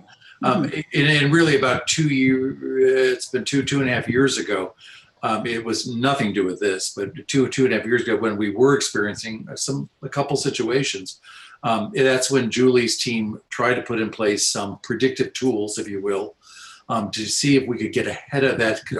Are there any early signs of stress that would tell us this entity might be heading toward maybe even a bankruptcy, so that we can get on top of it rather than just face not getting contributions someday and trying to back through a bankruptcy on that. So those were the changes we made, more around individual school financial standing. So that's why Julie and Lucy and all their teams read all the reports, look at audits of school districts, trying to churn all that data that might tell us there's something that could be wrong here.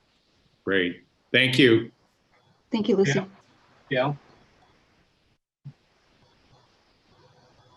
Well, all of that and for leading the ship during this incredibly difficult time.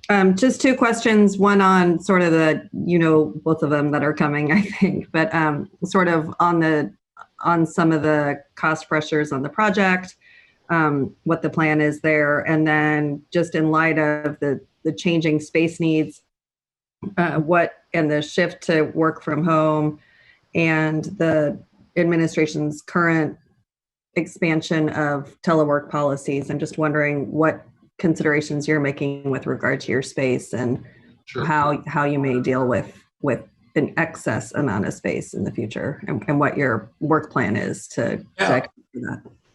First, on the construction side, I mean, those risks and pressures I mentioned around the construction budget, we've assessed those risks, and at this point, we feel the contingency on the project is adequate. So I wouldn't even want to suggest that the budget is not workable. We think the $300 million is still the right number and the right budget, and that's our intention to finish the project under budget. We did it before and we can do it again. So that's the construction side of it. The part you mentioned, Gail, is complicated. We're going in, it's time to start, it doesn't have to be decided this month, but it's time to start looking at the office configurations for that headquarters expansion and determine if we had the right density on the floors planned, or whether in light of COVID, we should change floor density, floor arrangements, how things face each other, how do you break up people from other people. So all that's kind of on the table from now until the fall to consider. And there's two kinds of conflicting issues here.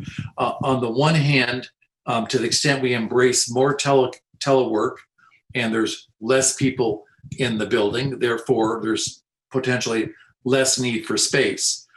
So we've got those calculations and understand those, but to the extent you need to change what you consider to be a proper configuration for an employee because of physical separation and need to expand it, you need potentially more space per cubicle. So there's a little bit of things moving in different directions, but the finish line is this: when we finish figuring out what is the right grid and what is the right furniture alignment for everyone, how many fit in those cubicles, and then are people going to work 2 days a week, 5 days a week, 3 days a week? Are they going to rotate in the same cubicle or a different cubicle? There's a lot to this.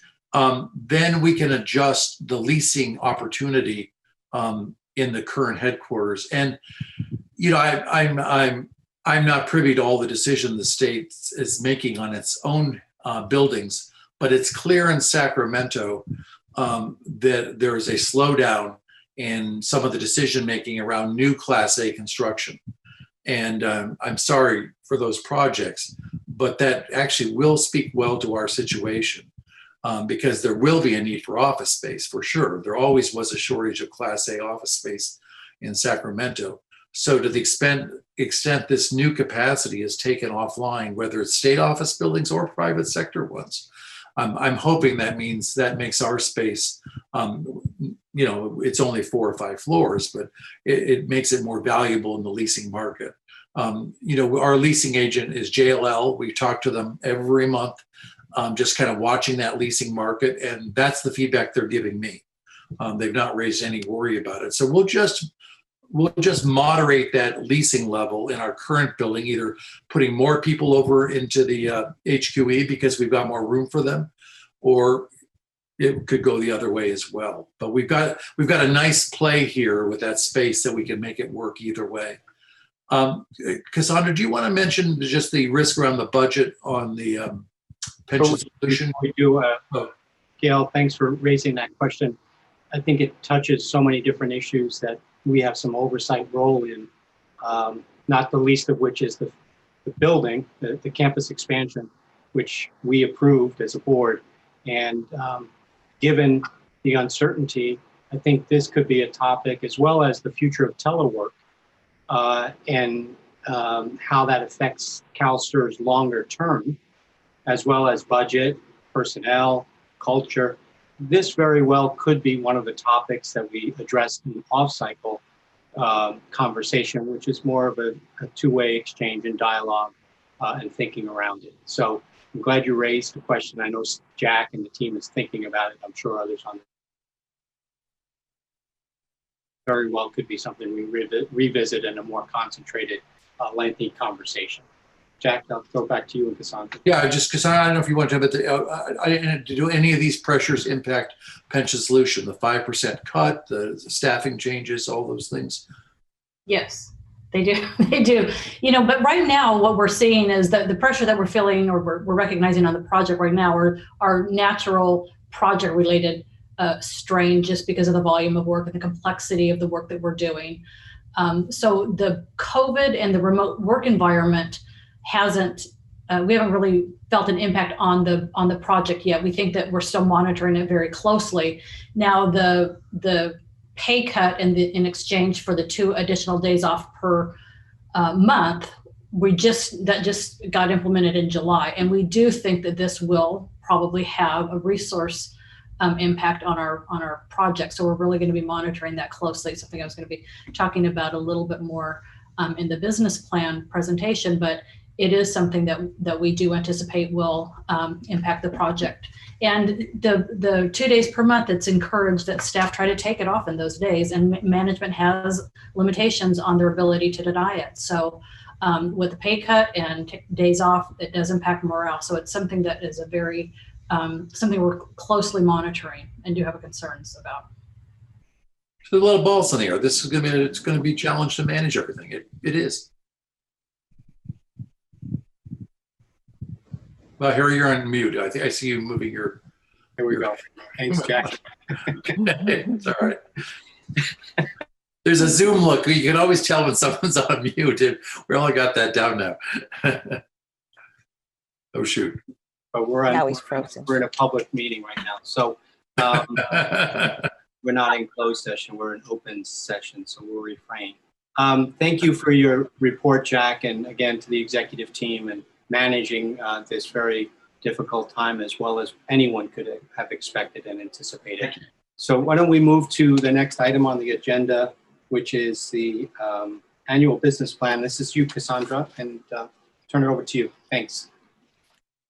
Cassandra, you're on mute. Sorry. The 2021 business plan is the second annual business plan that's currently part of the 3-year strategic planning cycle, which runs from 2019 through 2022. And this year, as in past, our annual business plan includes a continued focus on achieving full funding of the defined benefit program by 2046. And in support of this work, we've established multiple efforts and activities throughout the organization, including the CalSTRS collaborative model. This initiative drives operational changes to recruitment, procurement, and travel policies. And in addition to these efforts, we're continuing to focus on advancing the work and successfully implementing the Pension Solution Project, which is going to be an item coming up, and then also working towards achieving the headquarters expansion project. And entering this new fiscal year, we recognize that the way that we're doing work is not business as usual. This is a very unique work environment that we're trying to manage and perform all of the tasks that we have in front of us. And with COVID-19, we've added an initiative to this business plan under Goal 4, which is our organizational goal, to develop and implement a plan that proactively responds to the changing pandemic environment.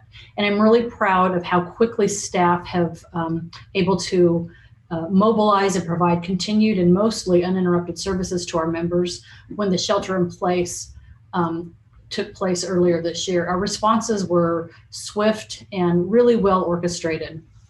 And it's important that we thoroughly and continuously assess the impact of the pandemic on staff and the ability for us to not only conduct mission critical work, but also all the planned work outlined in the business plan that we have this current year. And in this environment, that's no small feat. We quickly established a task force that Jack's mentioned, and we are managing the details of working remotely and the considerations necessary to maintain operations and the delivery of our services to our members. And while we've been largely successful, the impact of the COVID has had a devastating impact on the state's budget, which we all recognize. And as we just discussed, it has a direct impact on our resource capacity and does jeopardize our ability to execute all of the planned activities in the business plan. In our initial operating budget, we were requesting 27 new positions so that we could move forward and adequately resource all of the work that we have planned in the coming year. But the revised budget that the board adopted eliminated all of the new proposed positions, so we're not going to be moving forward with those. And in addition, we have that 2-day per month leave that staff are entitled to, that everybody at CalSTRS is going to be participating in exchange for that 9.23% reduction in pay. And that also has an impact on our recruitment ability, because as Scott mentioned, our recruitment is difficult in this time because it's still a competitive environment in a number of different industries. And particularly if we're looking to recruit from outside the state or the state government, which everybody in state, or depending on the bargaining units that come to an agreement on the personal leave program proposals that some have been approved, but unless you're in the state government, coming from outside the state, then you would be moving into a work environment that is implementing furlough. So it is a difficult marketing hurdle that we have to try to overcome in trying to recruit staff for the work that we need to have done in the organization. So that is my introduction to the business plan. I know that the board has read it and wanted to have some conversations about it. We have staff available to answer any questions relative to any of the objectives or initiatives that are on the plan, and I would open it up to the board. Thank you, Cassandra. Questions or comments from the board on the business plan? Don't see any hands. I think you've covered a lot around the risk, Cassandra, relative to the impact of COVID-19 and the remote environment and the external factors and the challenges that's going to create. So I don't see any questions or hands, so we're going to go to the next item. Okay. Okay, thanks. Yep.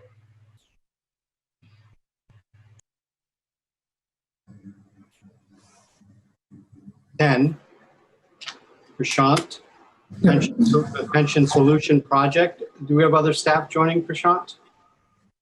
Yep, I think there are other members who will jump in as needed. Okay, this is also a information item and board oversight of the Pension Solution Project update.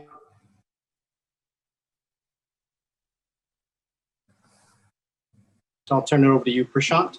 Yep. Thank you, Mr. Chair. Good afternoon, members of the board, and thanks for the opportunity. We provided the detailed project update to in the board packet. Today, I would like to take this opportunity to highlight some of the key updates and take any questions you may have for me. To begin with, I would like to share a staffing update.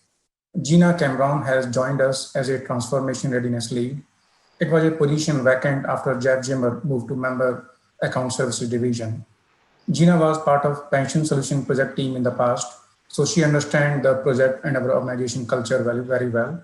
So we are very happy to have her in that important role.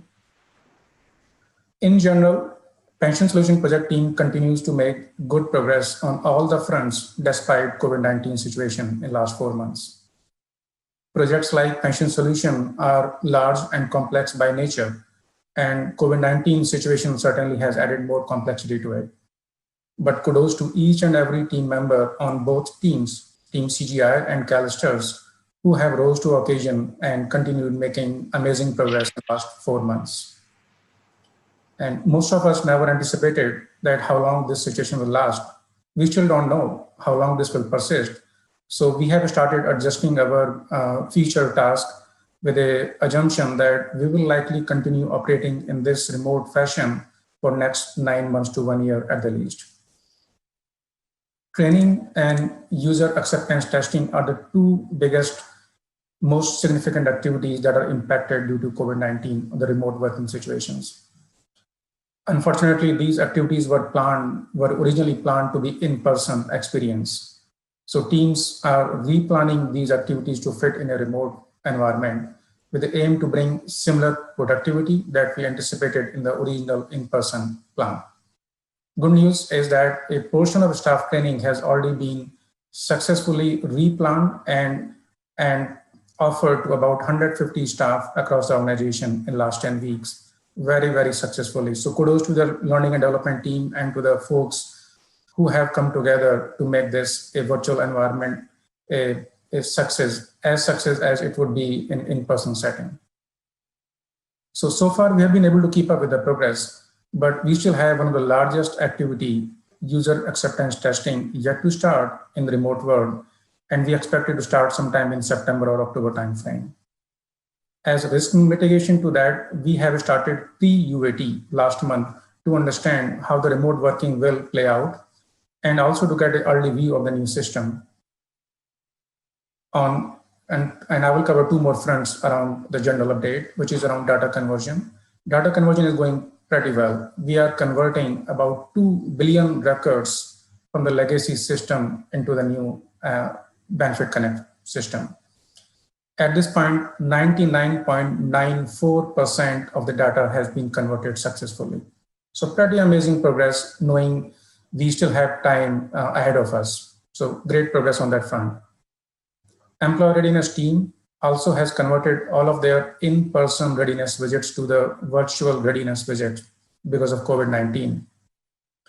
And those virtual readiness visits are going very well. And we are seeing a very encouraging participation from the employers community. So things are going pretty well, much better than some of us expected when this COVID-19 has hit us. Finally, I would like to draw your attention to 3 key challenges ahead of us, one being external, and other 2 are internal.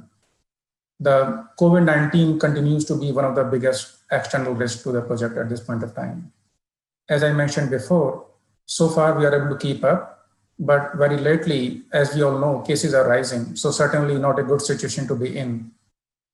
Just yesterday evening, I learned that many of the Sacramento area's K-12 schools may decide to run the upcoming school year in a distance learning mode until situation improves. And that essentially means that we may experience some additional resource challenges due to childcare, homeschooling, and other staff and family situations people may run into. So we are watching those situations very carefully. There are other challenges like salary reduction, PLP, that Jack and Cassandra has already spoken at length. So I'm not going to explain more on that, but certainly there is an impact on team morale and the staffing availability to perform the various tasks. We continue to monitor these situations and stay strong as an organization, as a project team, to give our best and while facing this unique time. First of the 2 internal challenges is about system testing delay. Our vendor partner CGI is experiencing further delays in system testing. We have 3 months of available schedule contingency for function rollout 2. Out of 3 months, 2 months were set aside for CGI and one month is available for CalSTRS. At this point, we believe CGI will likely adjust all of their schedule contingency in the best case. We are working with CGI and oversight partners to analyze the situation and see what we can get best out of this situation. And the second internal challenge is around categorizing problems that we are identifying during testing into the defect or a change request. We have some situations now, and we expect to have more such situations when we start formal UAT. We are trying to stay ahead of this situation and want to ensure that we address this in the context of our contract expectation with CGI. So we are in very active conversations with them, and we hope that we should be able to resolve this and stay ahead of before this problem pose a significant issue to us. That's all I had update, and I'll be happy to take any question, Mr. Chair and members of the board. Thank you, Prashant. Thank you for the report and your work on this significant initiative. Any questions from the board for Prashant or for Graham Finley that's also available?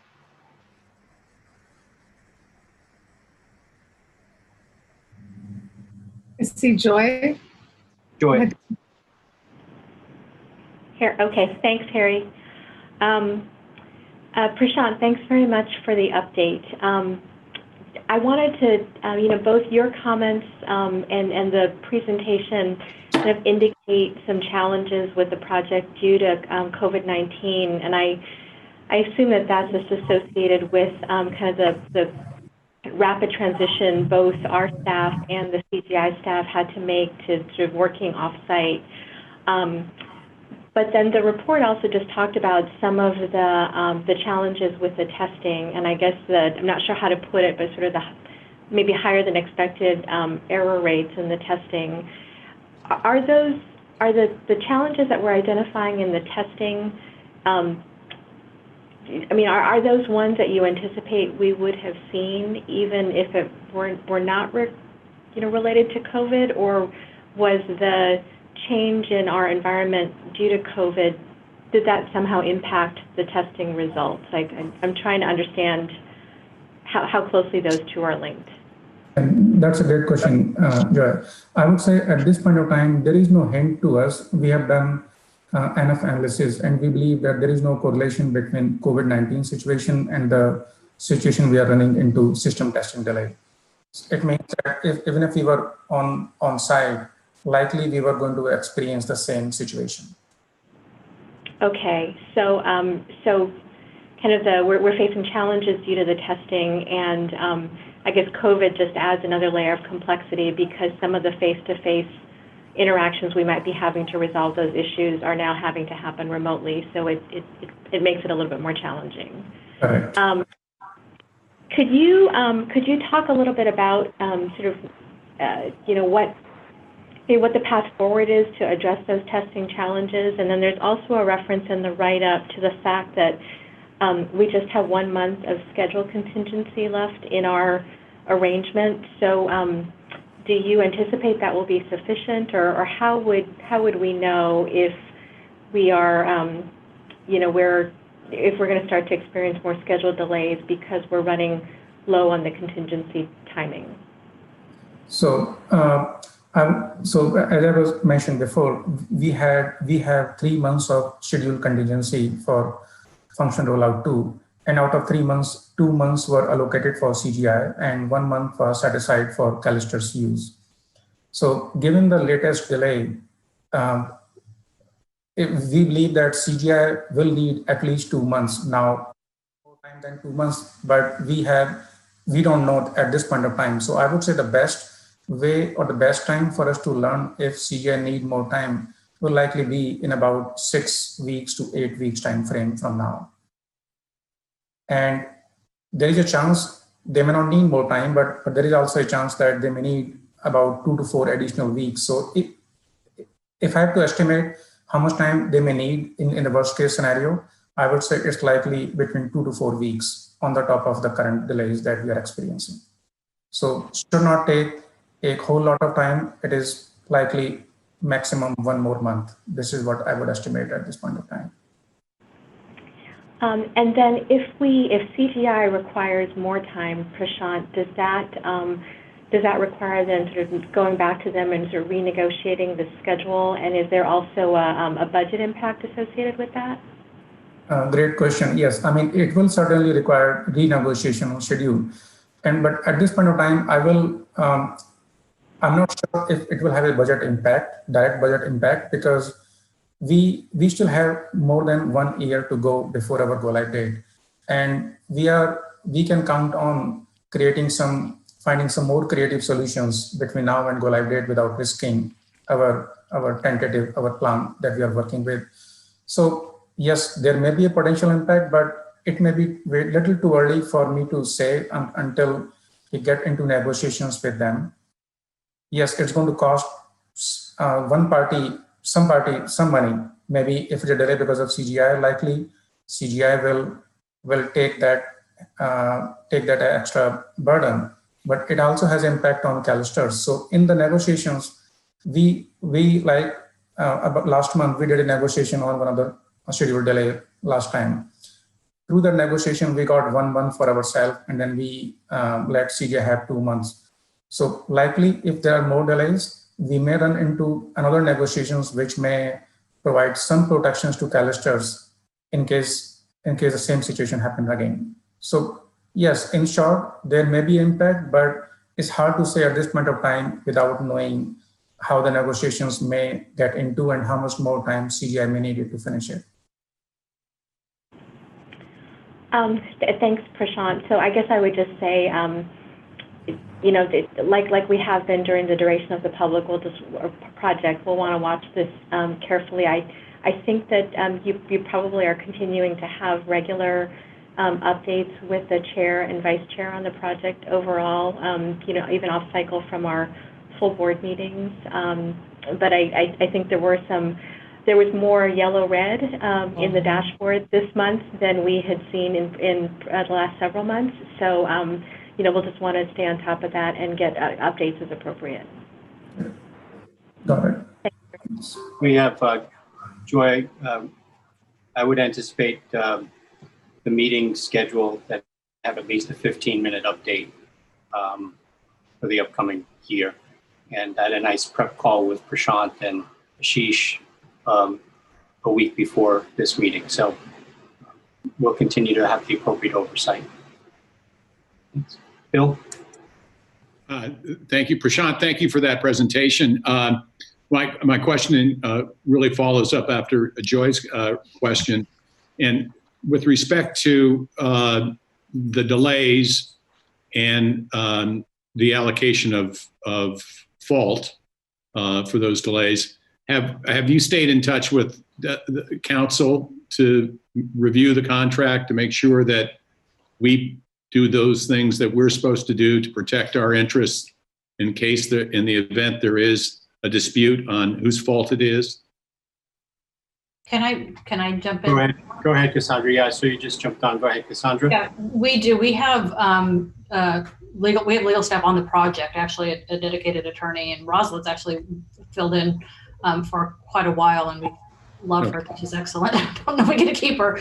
Okay. But she has, we have had close contact and have legal oversight on the project ongoing. And in the last negotiation, the expense was at CGI's expense. It wasn't, we didn't accept the burden of that delay. They're covering their expense, and there was concession to our own time expectations as we move into the future. So it was a cost expense to CGI.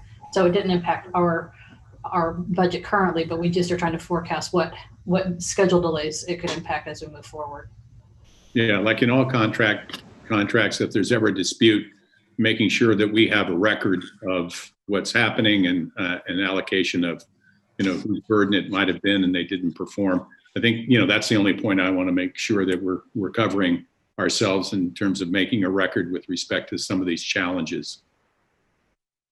Thank you, Bill. Really noted. No hands. I don't see any other. I just have one thing. Right, Karen? Hi. Thanks, Prashant, for the report. I was also wondering about the training. I know that you've done some remote training of staff, and with the remote work that's been going on, how is that playing out? How is that working, I guess, in other words? Yeah, so good question. So I think surprisingly, it went better than expected. So as I mentioned in my report, that we have replanned some of our in-person classroom trainings to the virtual training, especially for those individuals who are going to be performing user acceptance testing. There are about 150 such individuals. And all those individuals were trained in last 10 weeks virtually. And we collected feedback from all of them. And the feedback has been very, very positive. So we as a team feel that it is almost as effective as if we would have given the in-person classroom training to them. So it has went very well. And how big of groups are you working with at a time? And is there like one trainer, or how is that scheduled out?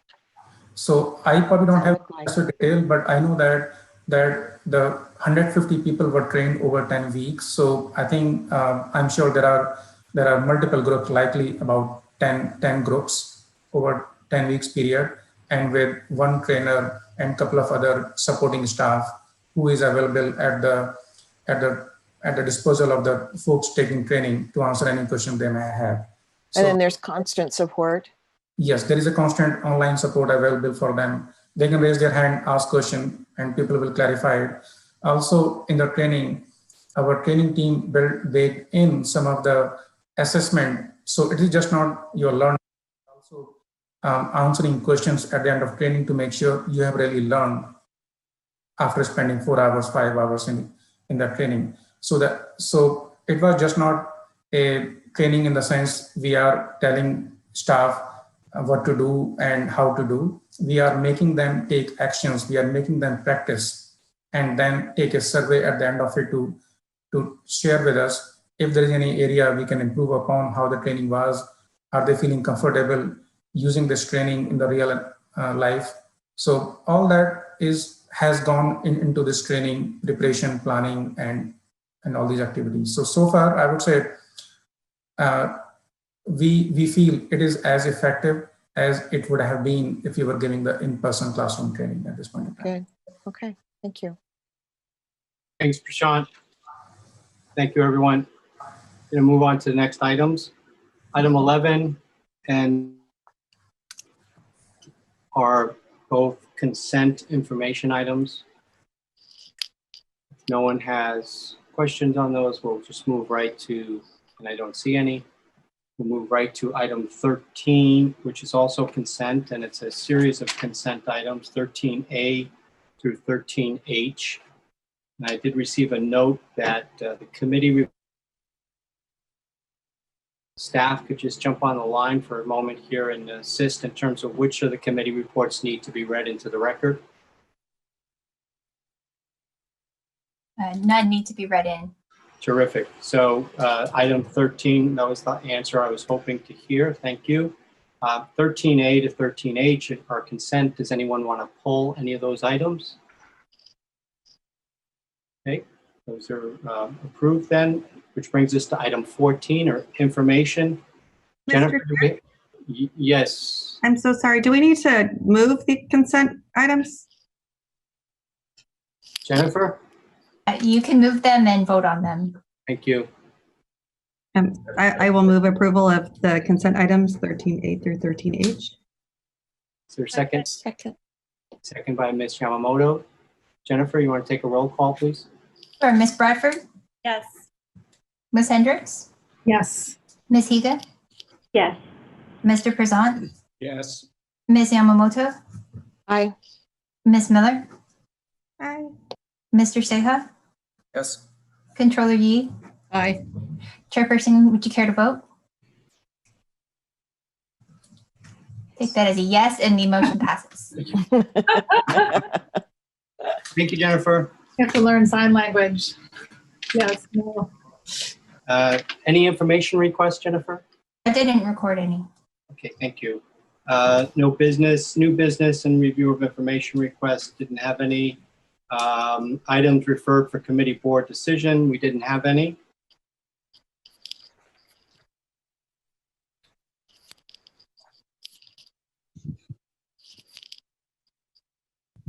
Jack? Item 16 is a draft agenda for next meeting. Yes. And that item just literally follows the work plan you just approved. And I'll go over like one more time with you and Sharon on Wednesday, but that the draft is literally what we just talked about. It looks like it's about 2 hours and 45 minutes in open session as written. Great. And we will have that additional item around compensation. Right. And there's the fiduciary training as well. So Sharon, as you said, we'll chat with Jack, and it's a draft, and we'll fine tune it, and we'll move forward in September. That's great. Thank you. Item 17, opportunities for statements from the public. Do we have any members of the public that have dialed in that want to speak to the board? Seeing none, it's 2:59, almost 3 p.m. I want to thank everyone for a productive day, on time, and Half an hour early, Mr. Chair. And on budget. Half an hour early. So stay healthy, everyone. As I was taught really young in life that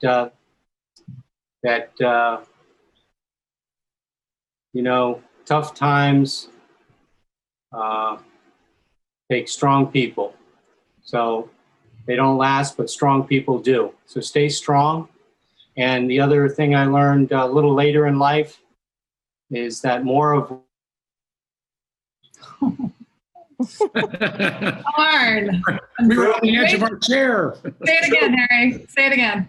less of me and more of we. Stay focused on our mission. These are really, really challenging times, everyone.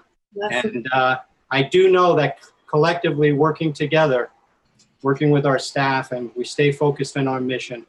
Yeah. More of us, right? And rowing in the same direction. Yep. Thank you all for your dedication and your service and commitment to the educators of the state in some unprecedented times. Stay healthy, you and your families. I miss you all. Mr. Chairman, just want to remind everyone. Betty, audit tomorrow? ARM committee tomorrow at 9 a.m. Thank you. Thank you, everyone. Thanks, Bye. everyone. Be safe. Bye. Be safe. Bye. Thank you. Hey, Scott. Chris.